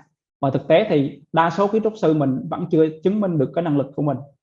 Và đơn giản anh hiện tại anh cũng chưa đi qua bên đó, mà anh vẫn chưa đạt được cái ngưỡng là có thể chứng minh được cái năng lực thiết kế của anh cho những cái người mà gọi là những người khách hàng của anh.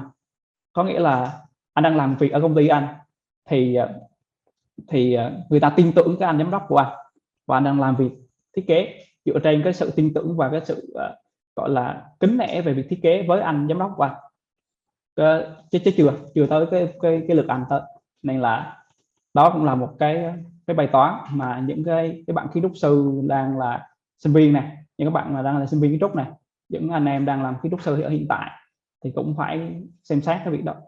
Giống như là siêu thị bản vẽ nó sinh ra cái đó, bắt đầu biết bao nhiêu thứ chuyện, nào là anh em bắt đầu mất dần cái cơ hội để tiếp xúc với những công trình nhỏ. Thì tương lai nó phải như thế thôi, nó không có được, mình cũng không có thể nói tại sao thằng siêu thị bản vẽ nó làm như thế, tại vì nó đơn giản là kinh doanh mà, nó không có vi phạm pháp luật là nó cứ làm, nên là mình không có ý kiến gì được.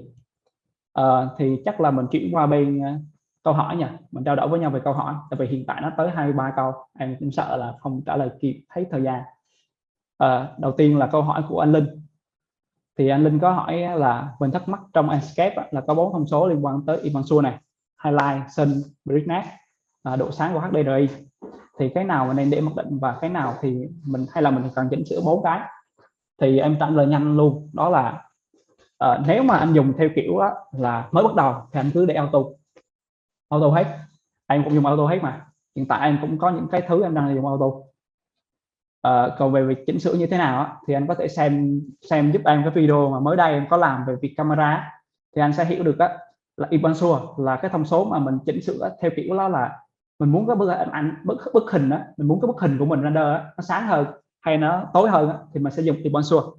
Còn cái highlight của sun brightness đó, highlight này, sun brightness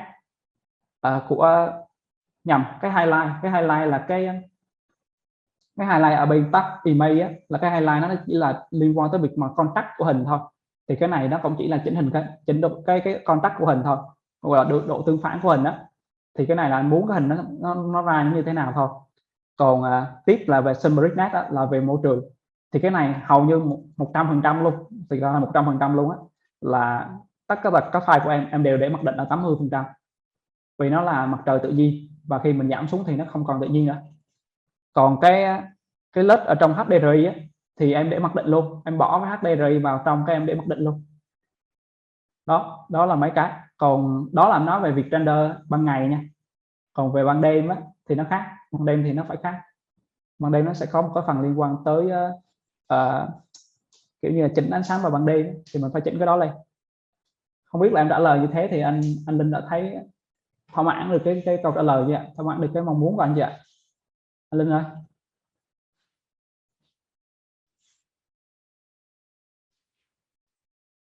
Không biết là anh Linh có tham gia không?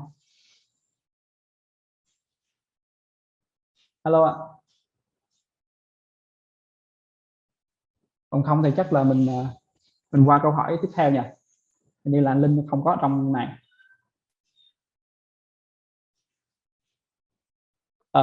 Tiếp đó là câu hỏi thứ hai, đó là Tiến đã chia sẻ về thông số về setting nội thất và ngoại thất. Cái này là của Vũ Chiến, không biết là Vũ Chiến có ở đây không ạ? Tại vì mình sẽ trả lời lại, có nghĩa là ai ở đây thì em mới trả lời. Nhưng nếu mà trả lời như thế thì cũng khá là mất thời gian.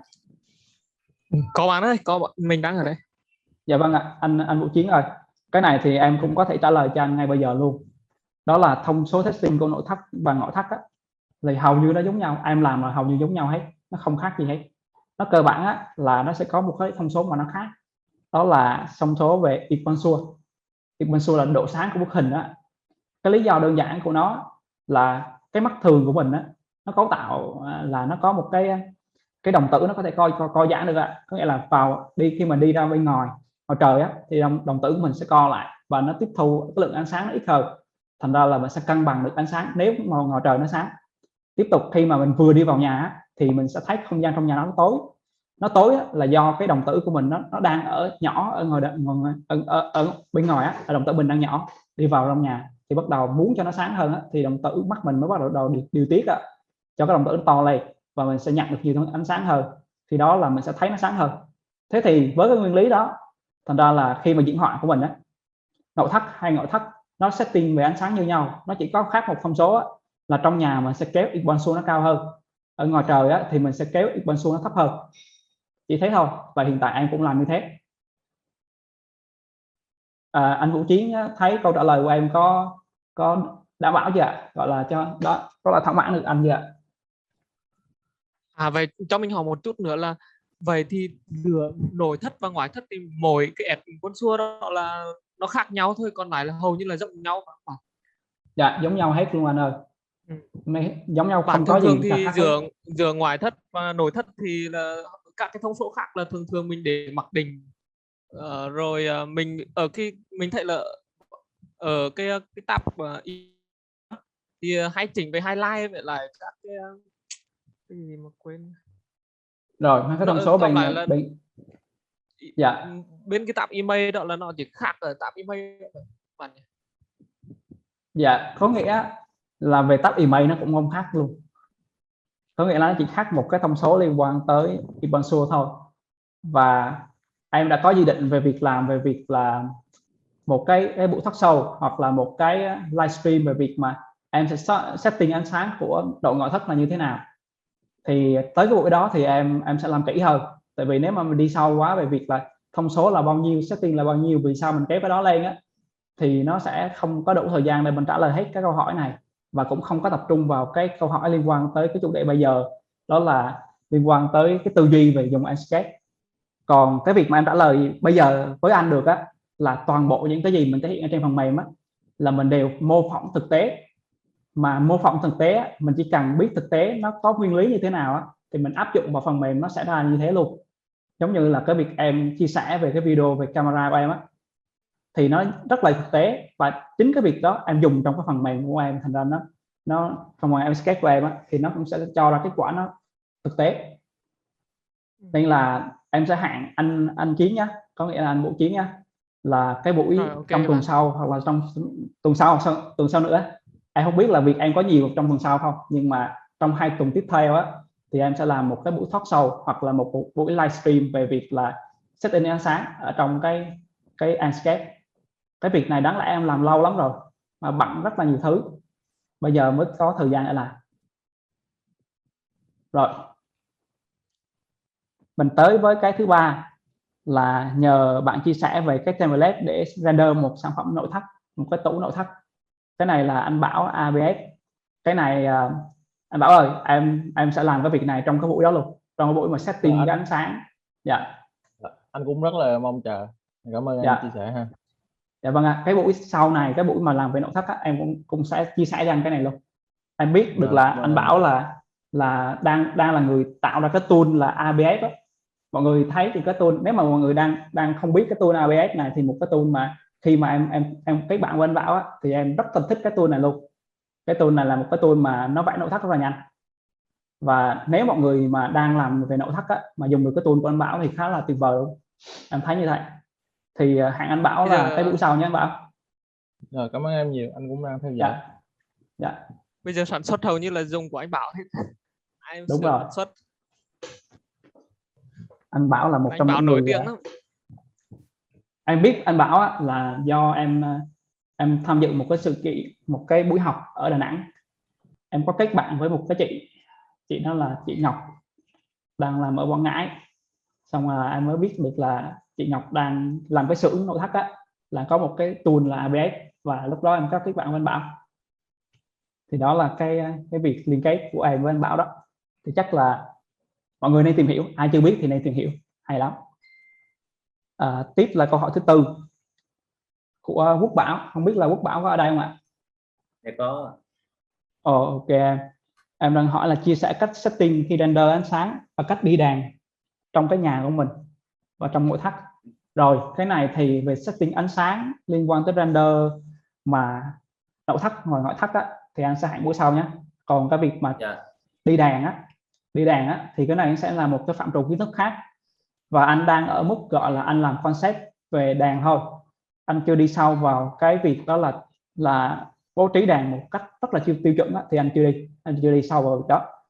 Thì anh ơi, em có cái thắc mắc này là ví dụ như cái đàn mà đi gián tiếp đi âm trên trần á, với lại cái đàn âm trần thật cao, với lại mấy cái đàn mình ta hay đi âm ở mấy cái gương, mấy cái tủ mà trong nhà vệ sinh á, thì bên V-Ray thì nó có định hướng được cái hướng đi của ánh sáng, nhưng mà trong màn kép em chỉ thấy là nó đưa ra một cái đoạn thẳng ra, nó phát sáng thôi, không định hướng được cái hướng đi của ánh sáng như thế nào. Còn mấy cái đèn downlight, spotlight thì em biết rồi, còn cái đèn nó rối quá, em không hiểu.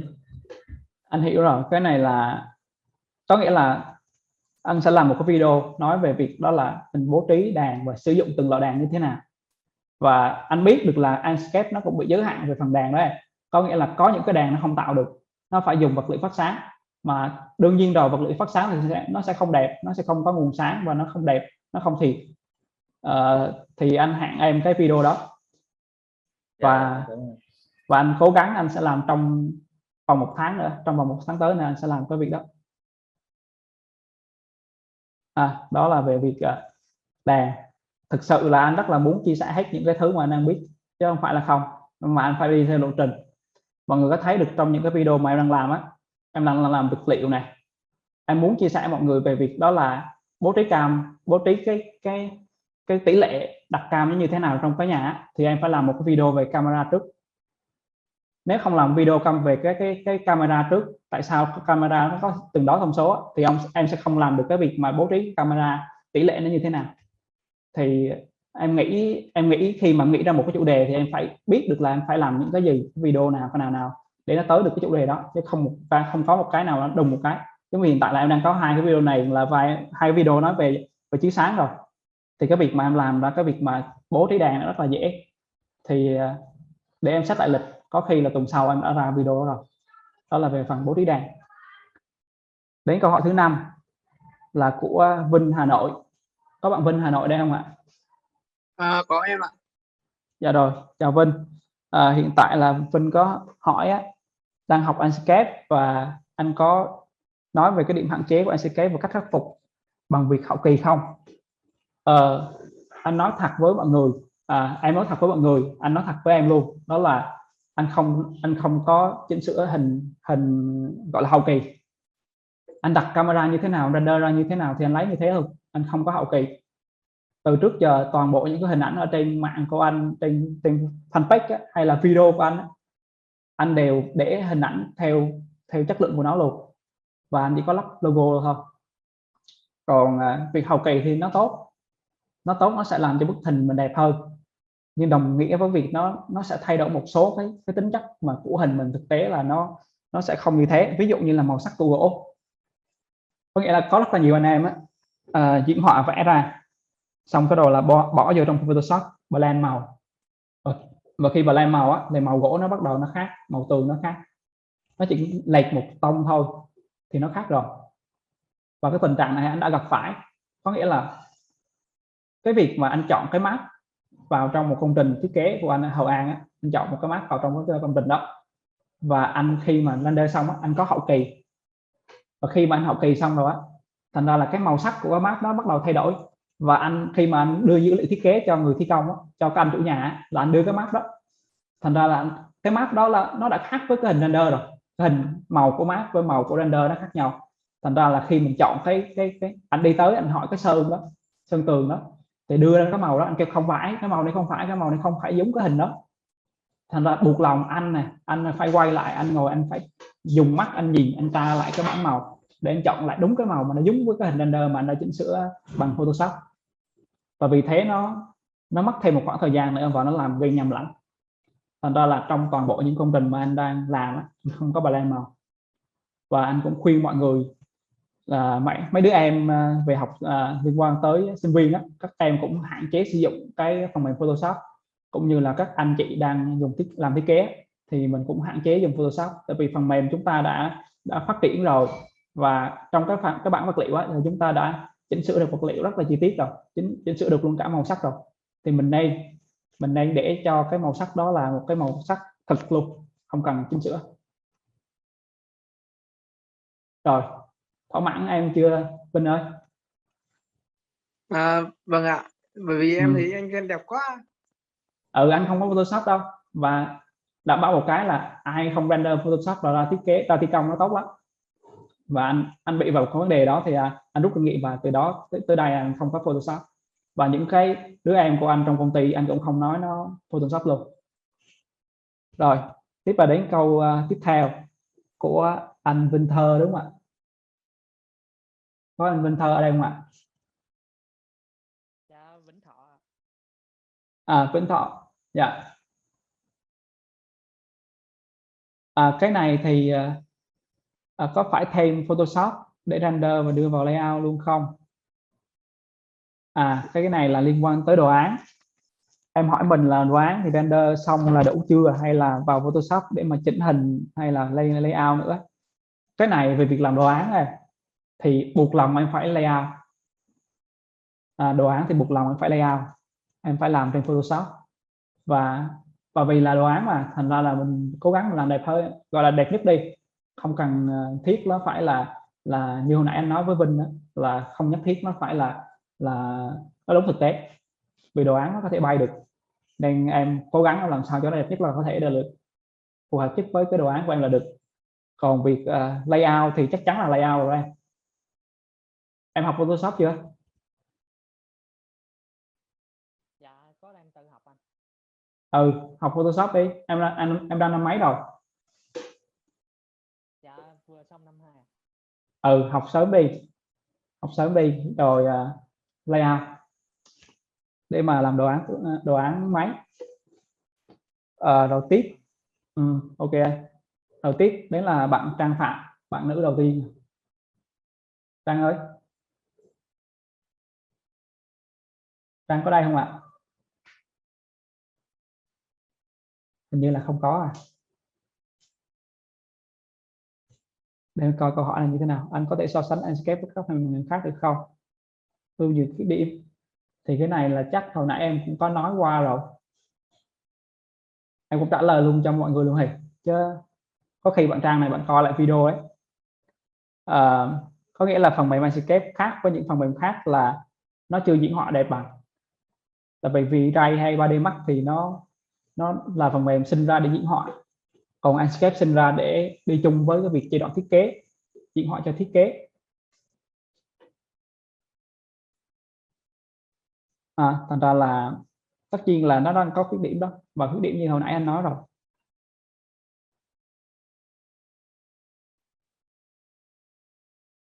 Ưu điểm của nó thì nó phục vụ tốt, ưu điểm của nó thì phục vụ tốt cho thiết kế, và khuyết điểm của nó là nó vẫn chưa diễn họa tốt, và có thể xem lại cái video đó. Bạn ơi, cho mình hỏi thêm xíu nữa, tại mình cũng có cái câu hỏi mà liên quan gần giống này. Ok. Thì bạn nói trước đó là bạn có dùng cái Lumion đó, thì hiện tại giờ mình cũng đang kiểu đầu tiên vào Lumion cũng rất là nhiều, thì trong Lumion nó có chế độ Lighting á, thì mình cũng có làm Enscape rồi, và mình thì trong Lumion nó có chế độ Lighting, thì Lumion và Enscape thì nó cũng đều là những phần mềm trải nghiệm, nó khác với lại V-Ray, nhưng mà thì mình đang hiện tại mình thấy á, thì Lumion nó render về màu sắc và ánh sáng nó vẫn tốt hơn một tí so với Enscape. Nhưng mà trước bạn có dùng Lumion rồi, tại sao lại đổi sang Enscape? Tại vì Lumion nó có thể nhận được file của 3D Max rồi viết một xu, còn Enscape nó chỉ nhận file của xu thôi, vì Enscape là một plugin của xu mà, thì sao là bạn đổi sang? Tại vì hiện tại giờ mình đã thấy là nếu như mà có chế độ về real time á, thì Enscape nó khi mình thay đổi cái file dựng hình thì cái màn hình render nó vẫn thay đổi theo, thì Lumion nó có chế độ lighting nó cũng vậy, thì bạn hơi giải đáp với mình cái. Mình hiểu câu hỏi. Thứ nhất đó là về việc mà tại sao mình chuyển qua từ Lumen qua bên Enscape á. Lý do đầu tiên đó là Lumen nó nặng quá, bắt đầu nó nặng hơn. Mọi người để ý không? Mình không thể build một công ty mà máy nào nó cũng phải Lumen được. Công ty của mình cũng phải có ngân sách chứ. Giống như là trong công ty có 15 bạn thiết kế đi, thì mình phải build tới 15 cái máy chạy được Lumen. Trong khi đó Enscape thì cần một cái laptop mà có thể run được rồi. Và Lumen chắc chắn là chất lượng nó đang tốt hơn Enscape, nhưng mà Lumen nó không định hướng theo hướng làm build. Bạn để ý thử là hiện tại Lumen nó chưa đưa được thông số qua bên cái, có thể nó có cách để đưa và tương lai nó cũng có thể đưa được, nhưng mà nó đang nằm ở cái định danh của nó là một cái phần mềm làm phim và diễn họa cho kiến trúc, và mình không theo hướng Lumen, mình không dùng cái Lumen cho cái phần thiết kế.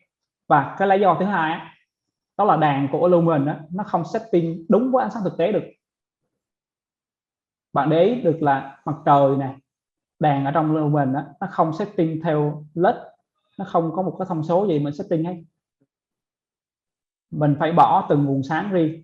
Nếu mà mình dùng Enscape bên Revit thì nguồn sáng của bên Revit là mọi người sẽ thấy không có trong cái bản Enscape. Tại vì sao? Tại vì Enscape sẽ lấy thông tin của nguồn sáng của cái model đàn ở Revit dùng làm cái nguồn sáng luôn, và chỉnh được bao nhiêu LED của cái nguồn sáng của Enscape của Revit cái đàn của Revit chỉnh nguồn sáng bao nhiêu LED, cường độ bao nhiêu lumen thì nó bên Enscape nó sẽ thay đổi như thế. Và mình thấy được cái điểm đó là một cái điểm rất là quan trọng, đó là tương lai chúng ta sẽ không có cần sử dụng một cái phần mềm thứ ba để mà phân tích về chiếu sáng nữa. Hiện tại là mọi người sẽ biết đó là sẽ có mấy cái phần mềm liên quan tới việc thiết kế chiếu sáng. Thiết kế chiếu sáng là như là đợt trước là mình có sâu ra 3-4 phần mềm vậy, mình không nhớ tên đâu, mình sâu đó thôi chứ bây giờ mình không nhớ tên, là để tính toán chiếu sáng. Thì tương lai ông Revit ông cũng làm được việc đó luôn. Thế thì ông Enscape mà liên được với ông Revit thế thì cái việc mà render cái hình ra thì nó thực tế cực kỳ luôn về ánh sáng. Thành ra mình không có lựa chọn cái ông Lumen vì thế. Còn hiện tại thì mình vẫn dùng Lumen, mà mình vẫn những cái dự án quy hoạch lớn hay là cái nào những quy hoạch kiểu như là nó cần diễn họa nó đẹp hơn tí hay là làm phim thì cái chất lượng hơn thì mình vẫn dùng. Huy Đoàn đúng không ạ? Ok, cảm ơn bạn. Dạ, đó là cái suy nghĩ của mình. Còn tương lai mà Lumen nhận ra được việc đó mà chuyển được thông số là nhanh lắm thì nó cũng phát triển được. Rồi. Cảm ơn bạn. Dạ. Rồi tiếp đến là cũng là Vinh Hà Nội luôn. Anh có thể nói về mẹo render lấy góc. Rồi cái này thì mấy video sau anh làm. Anh hứa là anh làm luôn. Có nghĩa là trong những cái tuần tới thì anh sẽ làm những cái phần này. Ok không Vinh? Vâng anh ạ. Ok. Rồi tiếp đến là bạn Oanh ạ. Có anh ở đây không ạ?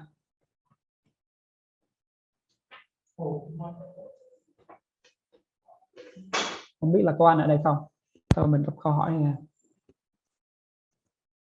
Em thấy Enscape đang rất nhiều phiên bản, mình có nên dùng phiên bản mới nhất không hay là đợi thời gian nữa? Thì cái này chắc anh em nào cũng biết là mình cố gắng mình nâng cấp lên cái phiên bản càng sớm càng tốt, nghĩa là phiên bản càng mới càng tốt, tại vì được cập nhật rất là nhiều. Mọi người chắc là mọi người cái này là em có hứa rồi mà chưa làm, rất là xin lỗi mọi người, đó là cái việc mà em làm về việc video và về vật liệu em có hứa là làm một cái video về vật liệu review của 3.1 thì mọi người sẽ thấy được cái vật liệu của 3.1 nó khác trước, đó là khi mình copy file review khi mình copy cái file SketchUp từ máy này qua máy khác nó không còn mất vật liệu nữa. Đó là cái điểm mạnh thứ nhất. Điểm thứ hai của cái Enscape 3.1 là nó có thể quản lý vật liệu và chúng ta có thể xuất vật liệu để gửi đi. Ngày xưa là mình phải xuất vào ra map hoặc là mình copy một file SketchUp, nhưng bây giờ là không, mình có xuất ra một cái file đuôi vật liệu của Enscape và import vào một cái máy khác. Thế thì cái ông Enscape này thì thấy ông cứ ra phiên bản nào mới thì mình cứ update lên đi, mình không cần chờ đợi. Còn mà hiện tại trong nhóm mình cũng có một số bạn thì kiểu là đang bị vấn đề đó là cái card màn hình mình yếu thì mình cũng cố gắng nâng cấp cái card mình lên. Thì cái Anscape mà em hiểu là Anscape nó đang phù hợp nhất với những cái card mà RTX. Có nghĩa là anh em có bỏ tiền ra thì cố gắng mua cái card RTX cùng giá tiền, có khi nó yếu hơn một xíu, nhưng mà mình nên mua cái card RTX chứ không nên mua cái card kiểu như là đời cũ. Đó là cái lời khuyên của em. Thì đó là cái câu hỏi thứ 9. Thì mong rằng là bạn Oanh có coi video và xem lại.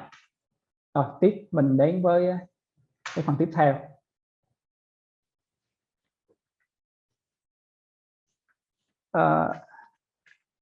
Rồi đây, đó là câu hỏi thứ 10 của bạn Quốc Hiếu. Không biết là Quốc Hiếu có ở đây không ạ?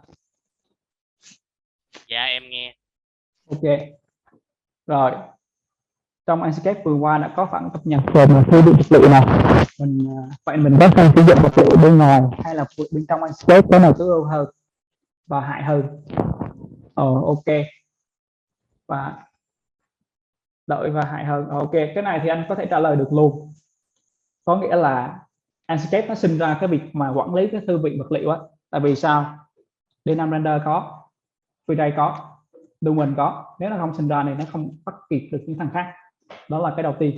Cái thứ hai á, nó tạo được cái này á với mục đích rất là quan trọng.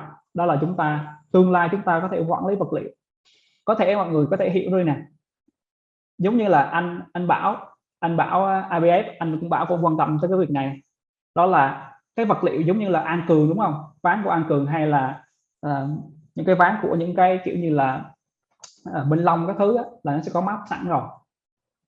Và nếu mà chúng ta biết cách tạo ra những cái vật liệu và chúng ta lưu trữ được thì sau này á, cái đồ nội thất này, cái vật dụng ở trong nhà mình này, mình chỉ cần ốp cái vật liệu, ốp đúng cái map đó, giống như là ván lắc sàn, gỗ MDF để làm nội thất, gỗ thực tế này, những cái liên quan tới gỗ công nghiệp nhân tạo gì đó, toàn bộ cái đó chúng ta đều có thể tạo thành một cái bộ thư viện. Và khi đó là chúng ta có thể làm việc rất là nhanh, lấy từ cái thư viện đó, lấy từ cái vật liệu mà mình đã làm rồi, mình ốp vào. Thế thì cái ông mà sinh ra cái việc này nó rất là lợi cho mình đó. Và tương lai em cũng làm ra một cái video để nói về việc làm sao để mình quản lý được cái vật liệu này ngay trước khi mà ông Anscape ông có thể gọi là nâng cấp hơn để mà làm ra một cái việc quản lý tốt hơn. Để ý cái việc mà mình thấy cái vật liệu của V-Ray là một, Lumen là hai. Những cái vật liệu đó mình hầu như mình sẽ không ứng dụng vào thực tế tốt, tại vì nó không đồng nhất với cái sản phẩm gọi là cái vật liệu, gọi là vật liệu thực tế ở Việt Nam mình. Thì em sẽ nghĩ cách để làm sao để mình có thể tạo được một cái cách nào đó. Ông Anscape mình là mình sẽ có những cái vật liệu mà nó quy cách luôn rồi, xong cái rồi là mình chỉ thay đổi cái map, hoặc là mình có quy cách hết cái vật liệu gọi là ván mã này, F1 F2 là như thế nào, số 1 số 2 số 3 là như thế nào, mình chỉ cần đem vào mình áp vào thôi, và mình sẽ tối ưu rất là nhanh về việc mà render của mình. Đó là câu trả lời của anh. Vũ khí rồi. Dạ em cảm ơn anh. Dạ. Nó sinh ra cái gì rồi mình cũng có dùng được nó hết á. Em tức là mọi người để ý và Quốc Hiếu cũng để ý cái việc này. Đó là cái công cụ nào nó đẻ ra thì mình cũng có thể dùng công cụ đó. Và đối với nhà sản xuất á, người ta đẻ ra cái công cụ đó để làm một cái là một việc là A. Nhưng mà nếu mà mình có suy nghĩ và mình dùng cái việc A nó cho một việc khác thì nó vẫn dùng được bình thường. Nếu mình tưởng tượng mà làm được cái việc đó thì mình vẫn làm bình thường. Rồi chúng ta đến với câu hỏi số 11 nha. Anh hướng dẫn set up các cảnh quan xung quanh để nhìn view đẹp và tự nhiên như thật. Ngoài ra cũng hướng dẫn ảnh 360 độ luôn. Rồi ok. Linh Phan ơi. Bạn Linh Phan có ở đây không ạ? Alo ạ.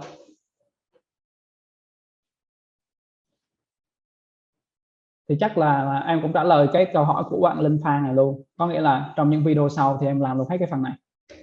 Có nghĩa là em không có bỏ sót cái phần nào đâu. Cơ bản là em đang suy nghĩ làm sao để ra video cho nó logic thôi, cái gì trước cái gì sau thôi, chứ em làm hết. Đây là mấy cái việc này em sẽ làm trong video sắp tới nhé. Tiếp là bạn Đăng Hạnh. Có Đăng Hạnh ở đây không ạ?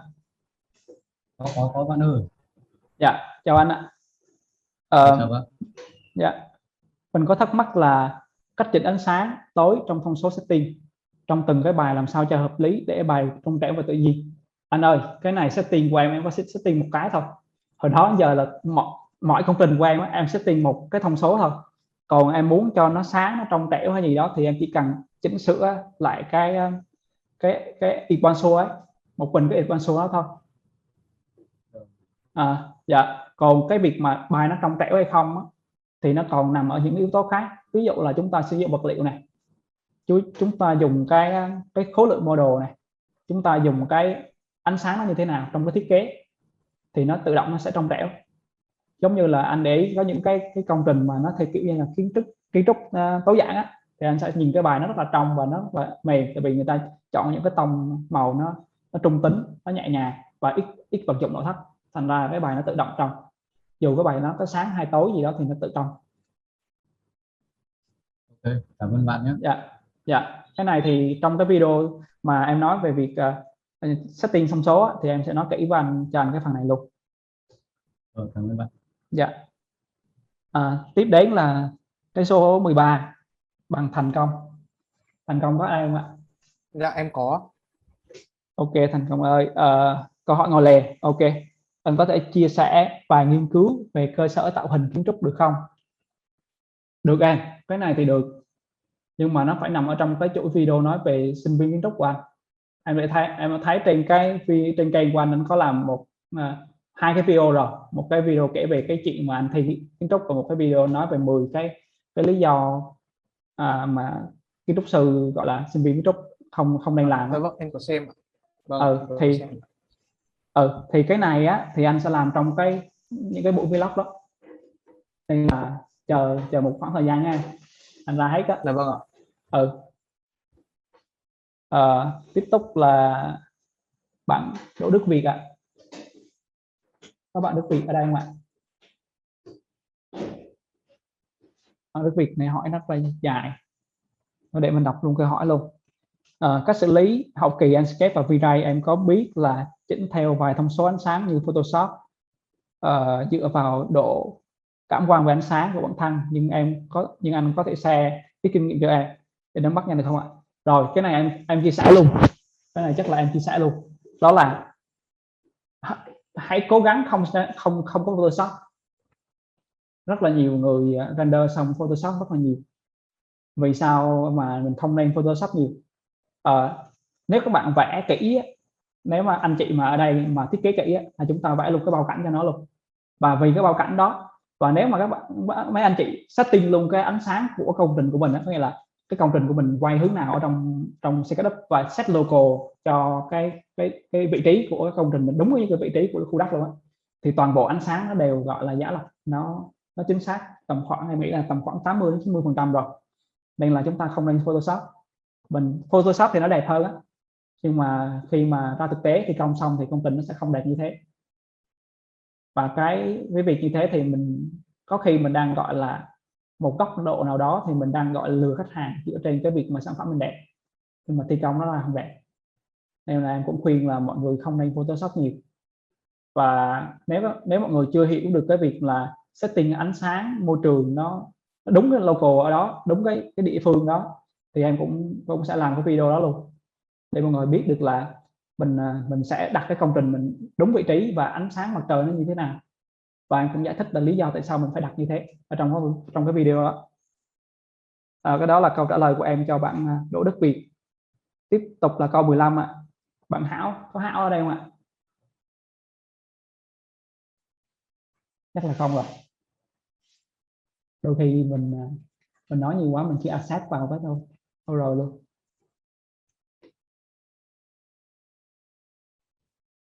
Rồi, accept thôi. Rồi, cái câu 15 để em đọc luôn. Anh có thể list ra những cái điều rất cần chú ý khi render ngoại thất không? Cái này thì chắc là em làm trong cái video liên quan tới render ngoại cảnh. Rồi mình qua câu 16 ạ.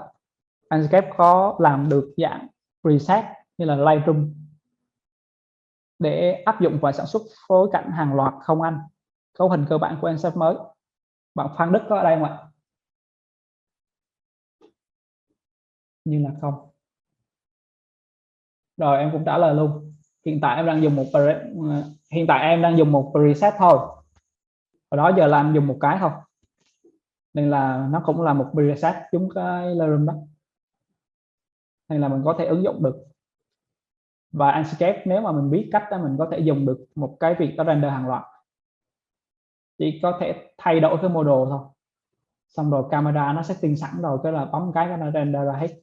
Thì cái này mình có thể làm được.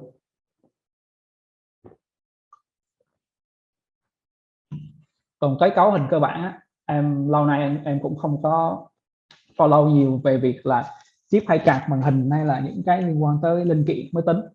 Anh chỉ hiểu được là ông Enscape ông sẽ chạy trên card màn hình, và card ông tối ưu nhất á, là RTX.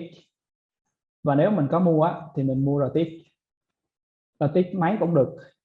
Em có dùng đây một cái máy 2060 bằng laptop thì nó đã chạy được rồi, nó chạy rất là trơn tru rồi. Thì về cấu hình thì chắc em cũng làm một cái video kiểu 5 phút gì đó nói về cấu hình, và em chỉ chia sẻ cái cấu hình của em thôi. Tại vì những cái cấu hình máy tính hay gì đó thì em cũng thấy khá là nhiều anh đã làm về phần cấu hình rồi. Thì em sẽ nói một cái phần liên quan tới cấu hình nó phù hợp với cái Enscape thôi. Thì cái này em cũng làm. Tiếp mình tới cái câu hỏi tiếp theo nhé. Rồi đến câu hỏi 17 của Đức Anh. Không biết có Đức Anh ở đây không ạ?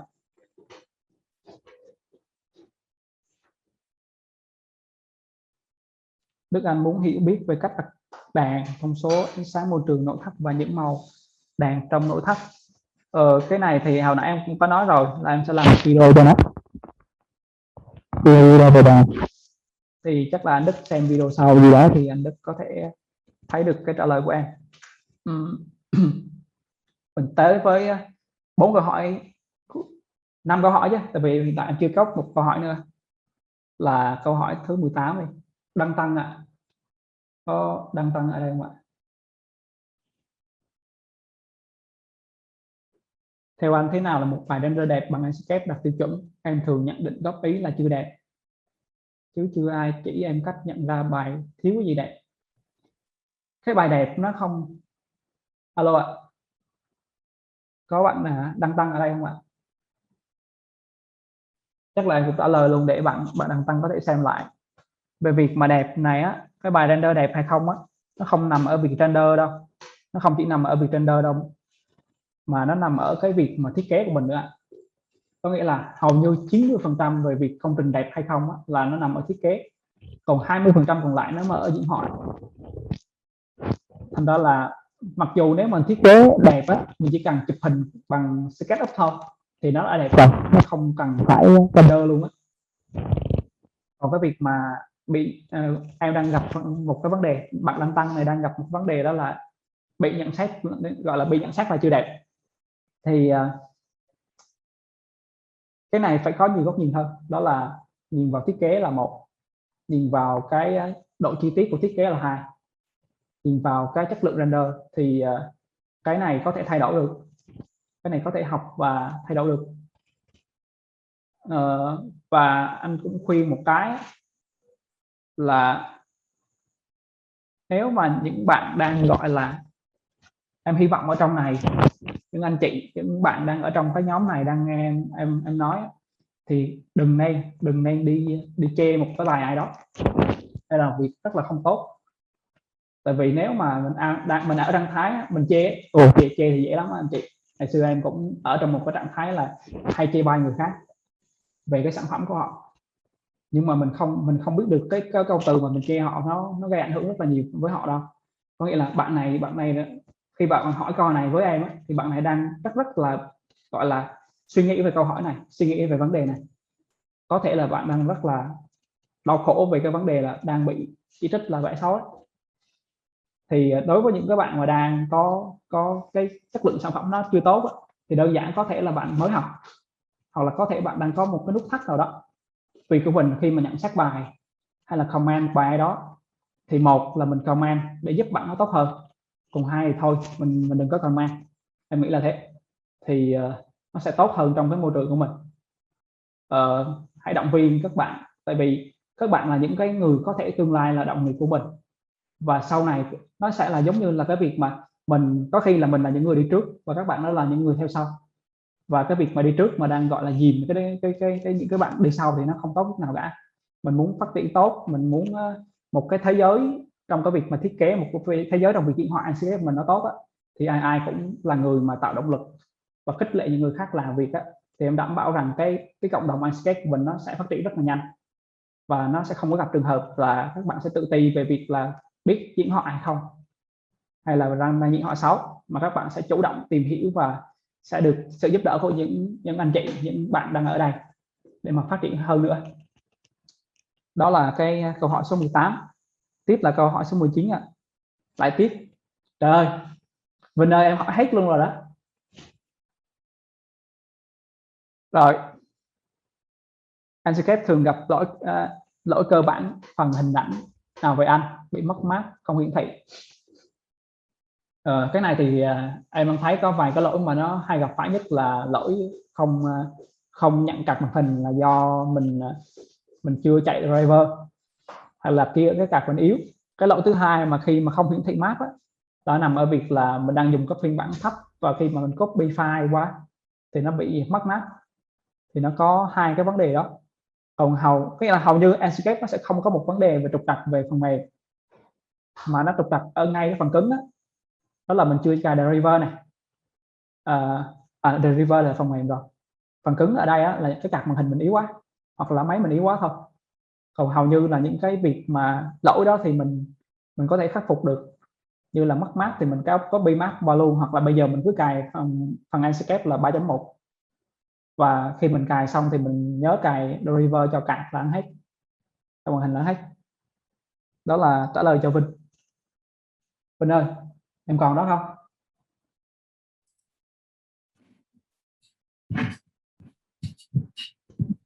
Mình đi đâu rồi? Rồi, mình tới câu thứ 20 ạ.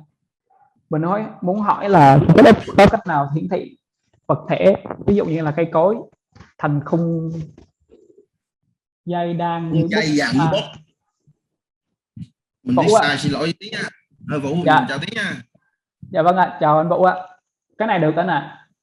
Cái này thì ngay cái việc mà mình đang dùng á, là khi mà anh chọn cái vật thể đó, anh kích chuột phải, anh xuống ở dưới nó sẽ có một cái đó là Proceed Escape. Anh kích vào đó thì anh sẽ tạo được cái khối khung như thế ạ. Đó là cách đầu tiên, là dùng cái Proceed của Escape. Cũng có một cách nữa là mình dùng cái multi scatter. Cái này là một plugin dùng để rải cây. Dạ, anh dùng được. Và tiếp tục nó có một cái nữa, đó là mình có thể dùng cái asset của thư viện asset của Enscape á, là nó cũng tạo được. Thì em đọc trong cuốn giáo trình của cái anh gì đó, Lund đấy, và cái trên cái website của Enscape á, thì nó có phần để tạo cái phần đó.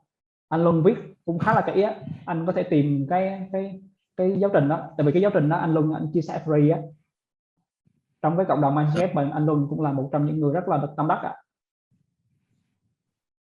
Cảm ơn Tiến. Nhưng mà cho mình hỏi ví dụ như đó thì đó là Enscape, còn ví dụ Escape thì không cách nào đúng không? Escape thì đâu có nào có dây. Có không? Có nghĩa là khi mình tạo như thế là bên SketchUp nó sẽ là khung dây đó. Có nghĩa là mình tạo như thế thì bên SketchUp nó sẽ hiện khung dây, nhưng mà bên Enscape nó sẽ hiện vật thể của anh.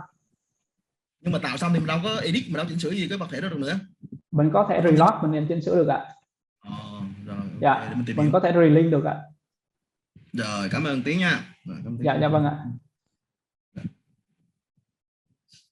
Rồi ạ, tiếp tục là câu 21 của bạn Linh Lê. Không biết là bạn Linh Lê có ở đây không ạ?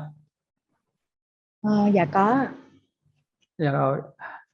Cách sử dụng cái này là anh đọc không ra nè. Dạ. File này, cách sử dụng file, cái đuôi file này. Dạ, thì tại vì em thấy là nó khá ít người biết về cái file này á.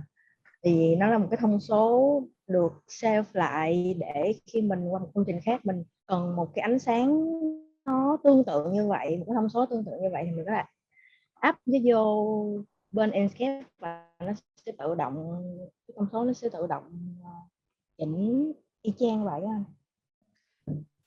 Đó là file preset ra. Đuôi preset đúng không Nhật? Đúng rồi, đó là file preset. Rồi. Ok được em, có nghĩa là cái này thì được mà, cái này là ngay cái phần preset của Enscape ấy, có một cái preset mà anh nói là anh đang dùng một cái preset duy nhất á, đó thì nó có thể xuất ra được và lưu trữ qua cái file khác, mình import cái preset nó vào, tại vì em để cái đuôi thành ra là anh không nhớ được em ạ.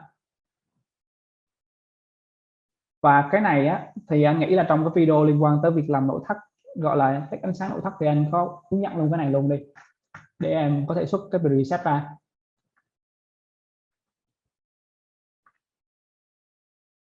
Ok không? Ok không Linh? Anh trả lời như thế là được chưa? Alo Linh ơi.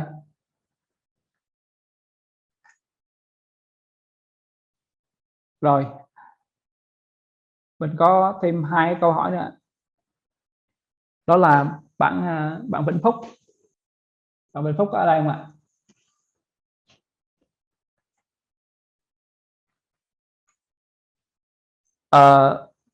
Vĩnh Phúc có hỏi mình dùng Su và Enscape, tuy nhiên thấy thư viện Enscape còn giới hạn và chưa đẹp, thì bạn có cách nào để mở rộng được không thư viện Enscape trong quá trình thiết kế?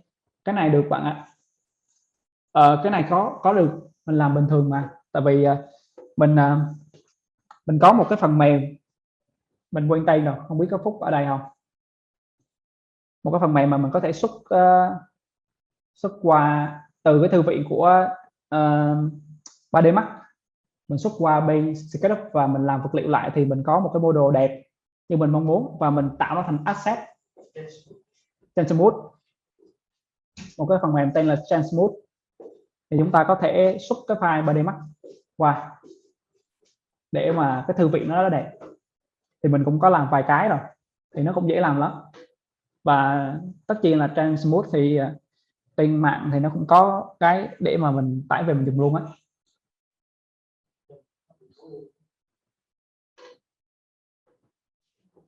Còn một cái việc thư viện nữa, cái thư viện này hiện tại là mình đang sử dụng hầu như là thư viện của Enscape hoặc là mình tự làm. Thì trong cái dự định cá nhân của em á, thì nó có một cái phần đó là mình có thể cùng nhau xây dựng một cái bộ thư viện, để ở bên team của D5 Render á, có một anh đang làm việc đó, và VRay cũng có người đã làm rồi, thì đôi khi cái team của chúng ta có thể làm cái việc đó, đó là xây dựng một bộ thư viện Enscape và cùng nhau làm việc với nhau dựa trên bộ thư viện đó, ai tạo ra một cái mới thì up lên đó, thì chúng ta sẽ có một cái kho thư viện nó rất là lớn. Thì em đã nghĩ tới việc này rồi, thì để em làm một cái cuộc thăm dò ý kiến, nếu mà trên tầm khoảng trên 20 người thôi là em lên luôn, chúng ta tạo ra thư viện luôn, một cái thư viện, một cái bộ thư viện trong Enscape, và ai vào trong cái cộng đồng mà tạo và chơi cái này thì chúng ta sẽ có được một cái thư mục nào đó về việc mà thư viện và vật liệu và thư viện về asset, về model, thì mình làm luôn cái phần này. Và em nghĩ là chúng ta làm sớm, có nghĩa là chắc là trong tuần sau em đăng luôn cái bài này để tìm kiếm những bạn để mà kết nối và làm cái việc này luôn.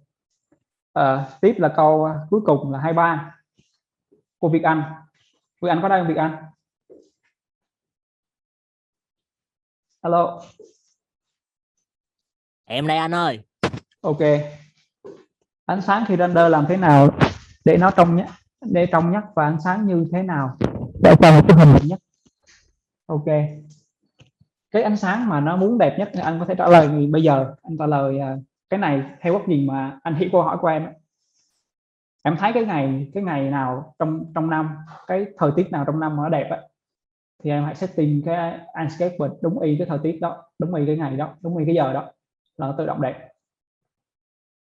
Thành ra là cái việc mà muốn sử dụng cái ánh sáng trong một cái phần mềm diễn họa tốt á, nó nằm ngay cái việc đó là mình phải setting cái ánh sáng của mình nó giống với thực tế, biết cách setting giống thực tế, gọi là biết cách setting giống thực tế, và đồng nghĩa với việc là mình phải hiểu thực tế và mình cũng phải biết được cái thế gọi là ngoài đời thực á, là cái nào là đẹp và mình chọn. Thì cái này nó nằm ngay trong cái video thứ hai sau cái video mà những cái thông số về phần setting môi trường á, mà mình chưa làm. Có rất là nhiều thứ mà mình muốn làm mà mình chưa làm tới, thì mình cũng cố gắng làm cái video này sớm để mọi người biết được là mình sẽ thay đổi cái thông số ánh sáng nó sẽ như thế nào cho cái bài nó tốt. Đó là câu 23. Hiểu không Việt Anh ơi? Ok anh. Rồi. Dạ, đó là toàn bộ những câu hỏi và hiện tại nó cũng đúng lúc luôn, có nghĩa là 21 giờ 30 phút luôn là mình trả lời hết xong rồi. Thì không biết có ai có câu hỏi gì không ạ? Có ai có câu hỏi gì không ạ? Cứ hỏi ạ. Anh làm một kênh YouTube thì em nghĩ góp ý là anh nên làm một cái kênh donate, có gì mọi người sẽ ủng hộ anh để anh có tiền để động lực làm tiếp, chứ anh làm free thấy cũng hơi phí công của anh. Dạ, cảm ơn anh ạ. Tại vì cái việc mà làm donate á, nó trong giai đoạn ban đầu á, em thực tế thì trong cái việc mà suy nghĩ của em thì em cũng không có hướng tới làm donate. Ngay từ ban đầu thì em chỉ đang ở cái việc đó là chia sẻ cái tri thức của mình thôi, chia sẻ những cái gì em biết tới cộng đồng thôi. Và cụ thể ở đây là mình đang làm với nhau ở trên một cái cộng đồng landscape. Còn về việc donate thì em cũng không có quan trọng cái việc đó, và em nghĩ là có làm cái việc đó thì cũng không nên làm bây giờ. Tại vì nếu mà làm cái việc đó thì đôi khi mọi người lại nghĩ em ở cái trạng thái đó là làm vì tiền đó, và khi mọi người donate đó là em lại ở trong một cái trạng thái nó không phải chia sẻ chỉ vì em chia sẻ, mà chia sẻ vì tiền chẳng hạn. Để em xem lại, nếu mà được thì em bật donate, còn không thì em nghĩ là cũng không nên. Còn cái việc mà donate hay không á, thì mọi người hãy donate cho em một cái rất là quan trọng mà em nghĩ là mọi người có thể donate cho em được, đó là về cái động lực và tinh thần. Có nghĩa là em là một con người sống theo hướng đó là mình có mục tiêu sống và mình làm vì nó, thì mình cần rất là nhiều nguồn động lực từ cá nhân của em cũng có. Và nếu mọi người nếu mà mọi người biết ơn em về những cái gì em chia sẻ thì mọi người hãy động viên em, cổ vũ em, hoặc là truyền cho em một cái năng lượng nào đó để em làm tốt hơn. Thì đó mới là một cái việc mà em muốn mọi người donate cho em theo kiểu đó. Còn với kênh YouTube của em á, thì nó đang nhỏ, thực sự nó đang rất là nhỏ. Vì mọi người để ý trong cái lĩnh vực về kiến trúc á, hiện tại là em đang thấy chỉ có anh Thái Công đang làm khá là tốt về phần kênh YouTube. Còn lại hầu như là những cái anh liên quan tới dạy học thì cố gắng làm sao để mà chia sẻ nhiều và đi vào cái nguồn học của anh. Thì em không thích cái việc đó, vì em cũng không phải là người đứng ở vai trò theo hướng là đào tạo hay là làm theo kiểu như là một cái training hay là một cái chỗ nào để gọi là dạy phần mềm. Em không có định hướng theo hướng đó, nên là mọi người cũng nên hiểu cho em về việc đó. Anh đang đặt tên là AZBC, anh tên gì ạ? Em là Quốc Hiếu. Quốc Hiếu dạ. Quốc Hiếu, mình cảm ơn bạn rất là nhiều nhé. Dạ. Thì anh ở Đà Nẵng ha anh? Dạ, mình ở Đà Nẵng á. Mình đang ở Đà Nẵng. Em ở trong Nam mà em ở Bến Tre. Em biết tới anh là nhờ vô tình em thấy cái video của anh chỉ 10 lỗi sai lầm của sinh viên, vậy em cũng đang là sinh viên thôi, học văn lang. Em thấy anh nói đúng quá thì em nghe anh nói tiếp thôi. Dạ. Cảm ơn bạn rất là nhiều ạ.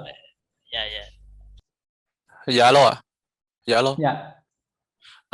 Cho em hỏi anh, ý là bây giờ là em dùng SketchUp Ncap đúng không? Thì có cái phần mà em link model cây á, link proxy của cái Ncap á, tạo một cái thư viện cây riêng của cái Ncap đó đúng không? Thì bây giờ nếu mà em tạo trong máy em luôn, em xài cái Ncap của SketchUp, thì nếu mà em có nếu mà ý là có bài thì em chuyển ở bên Revit á, thì em xài cái bộ thư viện của em đã làm bên cái SketchUp thì qua bên Revit thì em xài Ncap thì nó có chạy không anh? Có em. có nghĩa nếu em dùng asset của Enscape, em không đúng dùng rồi. cái em dùng asset của Enscape là được, tại vì anh có thiết kế một công trình bằng Revit và anh cũng lấy asset của bằng SketchUp để bỏ vào Revit và vẫn chạy bình thường, nó còn chạy tốt hơn nữa kìa. Thành ra là cái thế giới mở của bên Enscape cho Revit nó còn khá là lớn nữa. Anh đang chờ một cái là anh đang test, thực sự là anh đang chuẩn bị test cái việc đó là cái thư viện vật liệu của Enscape cho Revit nó mà tốt thì bắt đầu anh chuyển hướng qua làm thiết kế bằng Revit. Anh sẽ build một cái team làm thiết kế bằng Revit và anh nghĩ cái việc mà dùng Revit nó bắt đầu được rồi. Trước đây thì anh có làm một poster đăng lên trên cái fanpage của anh về việc là anh làm video về Revit, nhưng mà lúc đó khi anh test qua rồi thì anh thấy nó không có phù hợp trong lúc đó. Bây giờ nó có thư viện rồi nè, nó có việc mở nguồn về asset thư viện rồi, có nghĩa là bây giờ bộ bàn ghế nào mình thiết kế bên SketchUp xong rồi mình đem bộ bàn ghế nó qua bên Revit được, và lúc đó mình chơi luôn cái quy trình BIM luôn trên cái nền tảng là Revit. Nếu mà như vậy mình kiểu là mình chuyển qua family của Revit được mà đúng không anh? Đúng không? Nhưng mà phải làm lại vật liệu hết, nó mất công. Không, nó có nghĩa là vật liệu bên SketchUp nó như thế nào là qua bên Revit nó khác. Gọi là vật liệu trên SketchUp nó như thế nào thì qua bên Revit nó y chang thế, tại vì nó là asset của Enscape mà. Với lại cái hiểu mà cái ánh sáng của Enscape bên Revit nó không có được như Su, nó không có phần trợ sáng, nó chỉ em thấy nó chỉ xài đèn thôi, nên là nó hơi kém về cái phần ánh sáng của bên Revit đó. Tại anh nghĩ là do em chưa biết tới thôi, tại vì anh dùng rồi nó y chang SketchUp thôi, nó chỉ khác 2 điểm. Điểm thứ nhất đó là cái tạo vật liệu của Enscape, tạo vật liệu bên Revit nó khác. Cái thứ hai là ánh sáng về đèn nó khác, có 2 cái đó khác thôi, còn lại nó giống nhau hết. Nên là nó giống đây, nó ánh sáng render nó cũng đẹp y chang, nó không có khác đâu. Đây là kiểu như bình thường là vẽ bên SketchUp đúng không, là nó có cái phần trợ sáng anh để đặt rectangle đồ ngoài cửa sổ đồ á, thì bên Revit thì em chỉ thấy nó chỉ có mỗi cái đèn thôi, là chỉ phát sáng được thôi, còn cái rectangle thì thấy nó hơi khó. Anh hiểu rồi. Không, rồi cái này là một vấn đề nữa, vấn đề này không được làm, không được bỏ rectangle hắt sáng, đừng có chơi theo BD. Cái này mình không nói tới. Có nghĩa là cái việc mà làm Enscape, cái quan trọng nhất của Enscape nó là tạo ra một môi trường mà ngay cái vị trí đó, ánh sáng đó nó ngay chỗ đó, nó đúng rồi. Đừng có dùng một cái nguồn sáng bổ trợ. Em không được dùng như 3D Max là em vẽ cái phòng xong rồi em tạo ra rectangle, em hắt sáng vào. Tại vì sao mà cái bên 3D Max nó làm kiểu đó? Tại vì cái ông 3D Max là ông không tạo được một cái thế giới, gọi là một cái môi trường, không tạo được cái môi trường ánh sáng nó phù hợp nhất cho cái việc render. Thành ra là ông bắt đầu dùng bằng cách là dùng một cái ánh sáng hắt vào trong cửa này đó. Mấy cái việc đó là gọi là làm bậy mà, anh nói thật đó là bậy bạ, đừng làm thế. Ánh sáng nó không thực tế. Đúng rồi, nó không thực tế chút nào hết. Nó đang ở trên cảm quan người gì, nó đang ở trên cảm quan người gì, đừng làm thế. Ngày xưa anh dùng 3D Max, anh còn cố gắng làm sao để bỏ HDRI và đặt đèn đúng về, và anh không có dùng cái trợ sáng. Và nếu em đang học 3D Max từ ai đó mà đang làm việc đó thì nó đang nằm ở việc chuyển họa đó, chứ nó không nằm ở việc thiết kế đâu. Và hầu như những cái việc mà làm như thế là nó cho cái bài nó rất là đẹp, anh đảm bảo luôn là bài nó đẹp hơn, nhưng mà nó không thực tế. Và nếu mà làm như thế là nó đặt ở trình mà anh đang set cho nó ở trong cái việc hồi nãy nói đó là nó nằm ở cái việc render marketing, và không nên làm thế trong cái việc mà em đang dùng. Nếu mà em đang dùng nó là việc thiết kế này, còn nếu mà em dùng để diễn họa thì cứ làm, anh không có ý kiến gì hết. Ok không chú? Dạ ok anh. Tại vì vẽ bên SketchUp thì có hay lâu lâu thấy hơi tối thì có hay đặt rectangle ở ngoài á, mà em qua Revit thì em thấy nó hơi bị không có cái phần đấy.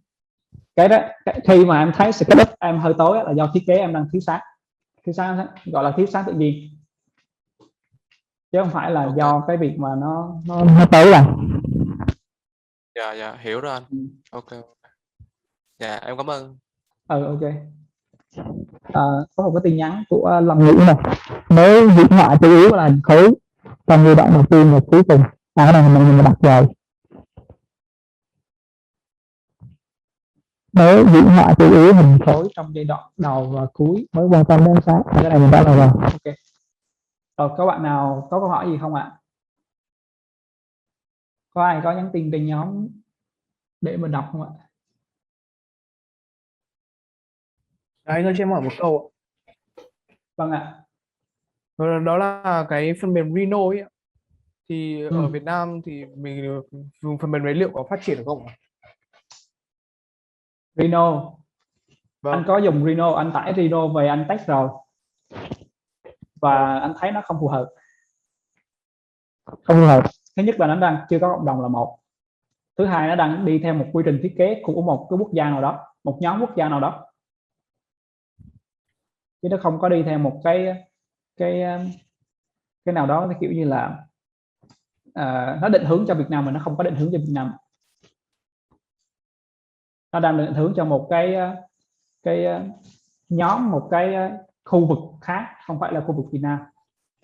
Còn nếu mà em đang làm việc theo kiểu như là thiết kế cho công trình nước ngoài á, mà trên cái quốc gia đó dùng Rhino á, thì em cứ dùng. Nhưng mà ở Úc này, Úc đang dùng Rhino nhiều lắm. Thành ra là Úc đang dùng Revit và Rhino. Thành ra là công ty anh đang dùng Revit để thiết kế bên kia, triển khai với bên Úc bên đó. Nhưng mà còn Rhino thì chưa biết gì hết. Anh chỉ có tải về và anh tìm hiểu thì anh thấy mình không dùng được. Nếu anh có biết thì Việt Nam mình đã từng có ArchiCAD. Mọi người chắc cũng có biết, nhưng các anh chị mà lớn tuổi chắc cũng biết ArchiCAD. ArchiCAD là một cái phần mềm mà trước đây nó cũng đi vào Việt Nam mình. Nó cũng khá là thông dụng. Tại vì nó đi theo cửa là từ những cái doanh nghiệp nước ngoài như là Nhật Bản á, nó đi về và xong rồi là cái doanh nghiệp Nhật Bản nó đầu tư việc gọi là training về phần ArchiCAD luôn. Và cái việc ArchiCAD đó bắt đầu nó cũng bị xuống, gọi là bây giờ nó mất cộng đồng luôn rồi, không còn cộng đồng ở Việt Nam mình nữa. Nên là cái việc mà lựa chọn phần mềm á, nó nằm ở nhiều chỗ lắm. Nó nằm ở cái việc đó là mình phải đi theo cái cộng đồng nữa. Mình không có cộng đồng thì mình đi không được đâu em ơi. Nên là việc mà anh làm nó cũng như thế thôi. Anh cũng đang gọi là mình phải làm sao để cộng đồng ArchiCAD nó tốt hơn. Còn không thì tới ngày nào đó thì cộng đồng ArchiCAD nó cũng chết. Chứ bây giờ là trước đây nó có một thời gian người ta dùng cái Plan, phần mềm Plan, rồi cũng có dùng Cinema 4D render kiến trúc, nhưng mà nó chết hết tại vì không có cộng đồng. Chết ở đây là không phải là vì nó không làm được, vì không có cộng đồng nên là không có ai làm hết. Ok không Công? Câu trả lời của anh có ok không? Vâng, anh cảm ơn anh ạ.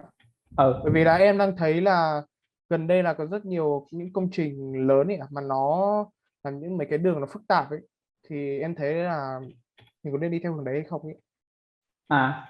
Ở Việt mấy Nam công trình lớn, anh hiểu, mấy công trình lớn nó chung nó hầu như nó dùng bên Rhino nó nhiều và hầu như là nước ngoài.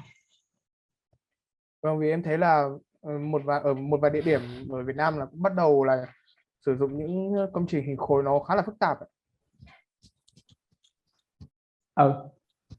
Còn hiện tại thôi, anh thấy hiện tại thôi. Còn nếu mà em vẫn tìm và thấy nó có cộng đồng này, nó có cách tiếp cận này, nó có cái chỗ nào đó, có một nơi nào đó người ta khai thác và sử dụng cái phần mềm đó ở Việt Nam mình thì em cứ học. Đó là góc nhìn của anh thôi, chứ không phải là một cái thứ gì đó để mà em có thể quyết định được. Em phải dựa trên cái góc nhìn của em á. Em thấy em đang có góc nhìn như thế và em thấy cái việc đó đúng hay không. Nếu nó đúng, nó phù hợp á, thì em cứ chọn. Còn đối với anh thì anh đã làm việc đó và anh không chọn. Thì đó là cái bài học và cái kết quả của anh. Còn bài học và kết quả của em thì em phải tự chọn. Vâng, cảm ơn.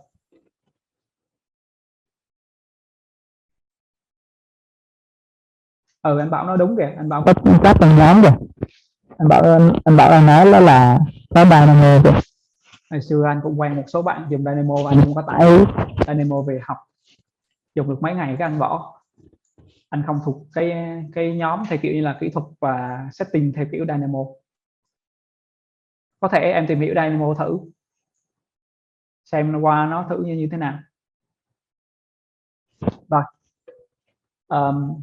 Có anh em nào có câu hỏi tiếp không ạ?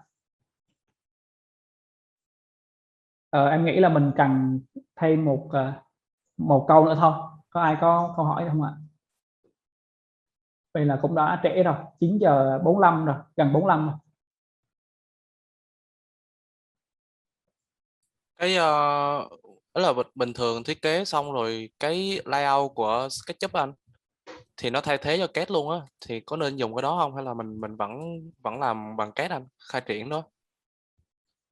Ở công ty anh đang triển khai bằng Revit anh. Anh sẽ chia sẻ một số góc nhìn về việc mà triển khai bằng SketchUp nhé.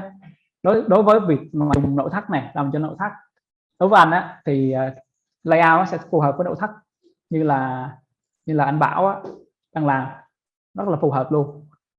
Thứ hai đó là liên quan tới việc mà những công trình nhỏ, còn những công trình lớn á, là SketchUp nó nặng lắm, layout bật lên nặng lắm, nó bung ghê lắm.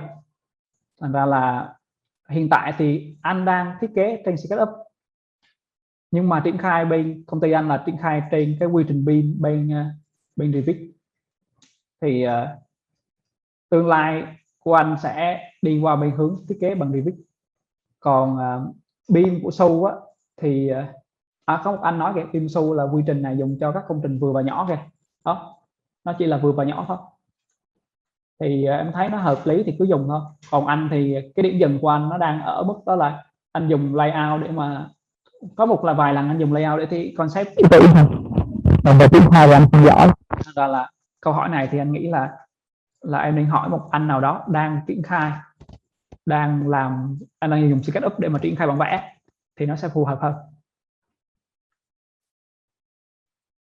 Ok không Trung ơi? Dạ rồi.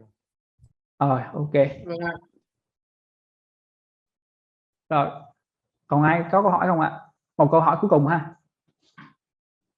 Không thì em sẽ nói một cái vấn đề, mà hiện tại mà em rất là cần luôn. Tại vì hiện tại là em cái mong cầu cá nhân của em á là muốn giúp đỡ nhiều người hơn, muốn giúp những bạn đang là sinh viên có năng lực thiết kế nhanh hơn, muốn giúp những cái bạn đang có cái năng lực chuyển hóa mà nó đang chưa tốt, nó tốt hơn, nó giúp được những anh chị đi trước, và mà cái việc mà tiếp xúc với máy tính á, nó khó hơn nhiều. Bây giờ mà kêu mấy anh chị lớn tuổi á, mà đi học 3D Max hay học V-Ray á là chết luôn á, không học được. Thành ra là cái Enscape nó đang rất là đơn giản, và nếu mà em có làm cái việc này đó thì dù các anh chị lớn tuổi cũng có thể tiếp xúc rất là dễ. Những em mà mới tiếp xúc phần mềm nó cũng tiếp xúc rất là dễ.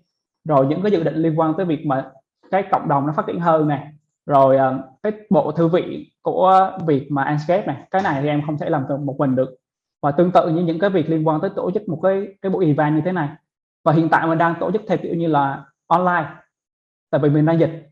Còn nếu mà tương lai á, nếu mà tương lai mà mình có thể cộng đồng mình mạnh hơn nữa thì mình có thể tạo những cái buổi workshop, những cái buổi thi, hay là mỗi cái buổi talk show ở đâu đó, ở một cái địa điểm nào đó trên cái Việt Nam mình. Và em đang gọi là đang rất là cần những cái bạn đồng đội, gọi là những cái bạn cộng tác viên cùng em. Hiện tại thì có thể ít thôi, tầm khoảng 2-3 bạn thôi, để mà tương tác với em và đẩy cho cái chất lượng về cái việc làm này nó tốt hơn nữa. Em không thể làm được một cái việc này một mình, và đến một lúc nào đó thì cái giới hạn chia sẻ của em nó sẽ mất đi. Và các anh chị ở đây có thể thấy được đó là cái năng lực của cá nhân em nó sẽ đặt ở mức nào đó thôi, nhưng ngoài kia còn rất là nhiều anh chị đang có năng lực Enscape nó tốt hơn em. Có anh chị có thể thấy là các anh chị mà lên cái forum room ở trên Enscape sẽ thấy có rất là nhiều anh chị kiểu như là ở Việt Nam mình dùng Enscape rất là tốt. Mà nếu mà em là người đang chưa tốt bằng các anh chị đó, mà muốn kết nối được thì phải có một cái gì đó nó là một cái cộng đồng, và có thể tương lai thì mình có thể kết nối và làm việc chung với những cái anh chị đó nữa. Và có thể là mình là một trong những cái cộng đồng nó phát triển tới mức mà mình có thể ảnh hưởng ngược lại Enscape thì sao. Có nghĩa là đối với Việt Nam, tôi thấy cái giá thành như thế về phần mềm nó chưa tối ưu, hay là kiểu về việc đó là có một số cái chỗ mà tôi nghĩ là trong cái phiên bản sắp tới của ông nên update cái phần đó, nó sẽ phù hợp tốt hơn với cái việc thiết kế. thì mình có một cái cộng đồng mạnh á, thì mình có thể tác động ngược lại với cái bên phần mềm. Thì em hy vọng rằng là sẽ có một số các bạn mong muốn giúp đỡ cái cộng đồng nó phát triển, cũng như là đồng hành cùng em trong cái việc mà chia sẻ cái Anscape này và chia sẻ những cái kiến thức mà chúng ta đang có với nhau. Thì cái việc này là một cái việc mà em rất là cần ở hiện tại, đó là tìm kiếm một số bạn đồng đội, một số bạn công tác viên. Thì sau cái buổi này á, thì mọi người cứ suy nghĩ cái này thì em cần chứ không phải em ép, em không có ép được. Em đang cần các bạn đó, nếu các bạn đó giữ cái tinh thần đó là muốn làm cái việc này thì hãy liên hệ với em bằng cách là nhắn tin qua Facebook cá nhân hay là nhắn tin trên cái nhóm Zalo. Thì chúng ta hãy kết nối với nhau để mà tương tác nó tốt hơn. Và đôi khi á, cái việc mà chia sẻ video của em trên kênh của em về Anscape á, nó không chỉ là ở em nữa mà nó ở một cái bạn khác thì sao, và bạn khác đó có thể giải quyết những vấn đề đó. Giống như là có bạn nào đó bạn chia sẻ được cái việc đó, thực tế thì cũng không cần trên kênh YouTube em đâu, nhưng các bạn có thể tự tạo ra một cái kênh mới và chia sẻ những cái tip, những cái trick mà kiểu như là xử lý những cái vấn đề nhỏ mà em không có thời gian để làm việc đó, thì các bạn đó có thể làm được. Nên là đó là về việc liên quan tới tìm cộng tác viên. Thì em hy vọng rằng là các anh chị, các bạn trẻ đang là sinh viên ở đây á, thì sẽ có một cái góc nhìn nào đó nó rõ ràng và nó kiểu như là nó kiểu như là nó một cái góc nhìn nó kiểu như là muốn cống hiến hơn, muốn giúp đỡ cái cộng đồng mình tốt hơn. Thì hãy liên hệ với em để chúng ta build một cái nhóm để mà có thể vận hành được. Tại vì cái việc này nó nằm khá là sâu. Các anh chị thấy không, các bạn đang ở đây hãy thấy được là những cái nhóm Anscape mà đầu tiên là cái Anscape mà em đang em là người quản trị viên á, thì những anh chị đó là đang không làm nghề và có mục tiêu khác rồi, không có dùng Anscape nữa luôn á. Thành ra là cộng đồng nó bắt đầu nó đang bị cái vấn đề đó là không có người đó, gọi là không có người dẫn lối, không có người làm cho cái cộng đồng nó phát triển. Còn những cái cộng đồng mà khác thì đang đi theo hướng là lọc phễu để thu học viên. Nên là em hy vọng là mọi người hiểu được cái mong cầu của cá nhân em và cùng nhau chúng ta xây dựng cái cộng đồng Anscape nó phát triển hơn, cùng nhau chia sẻ kiến thức nhiều hơn. Và em hy vọng rằng là những cái buổi chia sẻ như thế này nó diễn ra được nhiều hơn, và đứng ở vai trò về phần talk show và người nắm nội dung chính không phải là em nữa, mà có một số bạn nào đó, giống như ở trong một cái nhóm những bạn trẻ mà liên quan tới việc mà talk show về việc ứng dụng Anscape trong về việc làm đoán là như thế nào, thì có một bạn trẻ nào đó đang giỏi về Anscape, đang là sinh viên có thể talk show được. Thì em đang mong cầu cái việc đó. Nên là có gì anh em hay là anh chị hay là mấy đứa em đang là sinh viên thì có thể inbox anh nhé, nếu các em đang muốn làm việc đó, nếu anh chị đang muốn làm việc đó. Rồi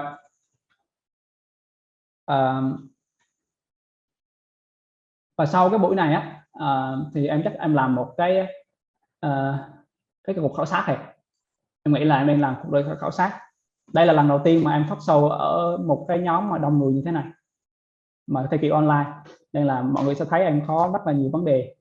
Thành ra là em hy vọng là cái buổi feedback đó, một cái bài feedback đó, thì mọi người có thể feedback lại cho em để nói được là hôm nay em tham gia cái buổi này, hay là anh chị đang tham gia cái buổi này á, thấy buổi này nó như thế nào, thấy em cần như thế nào, kiểu như là có những vấn đề gì thì các anh chị cứ comment trong đó để cho em biết và em cải thiện trong những cái buổi sau. Thực sự là rất là biết ơn mọi người đã tham dự, và hy vọng rằng là cái buổi này nó giúp ích được các bạn một số cái vấn đề, giải quyết được một số vấn đề của các bạn. Dạ. Anh cảm ơn anh ạ. Chào em. Bye. Tạm biệt Việt Anh. Tạm biệt mọi người ạ. Cảm ơn tí. Tạm biệt. Dạ, chào anh ạ. Chào bạn nhé. Dạ. Chào anh, chào mọi người. Chào em. Cảm ơn anh rất nhiều. Dạ.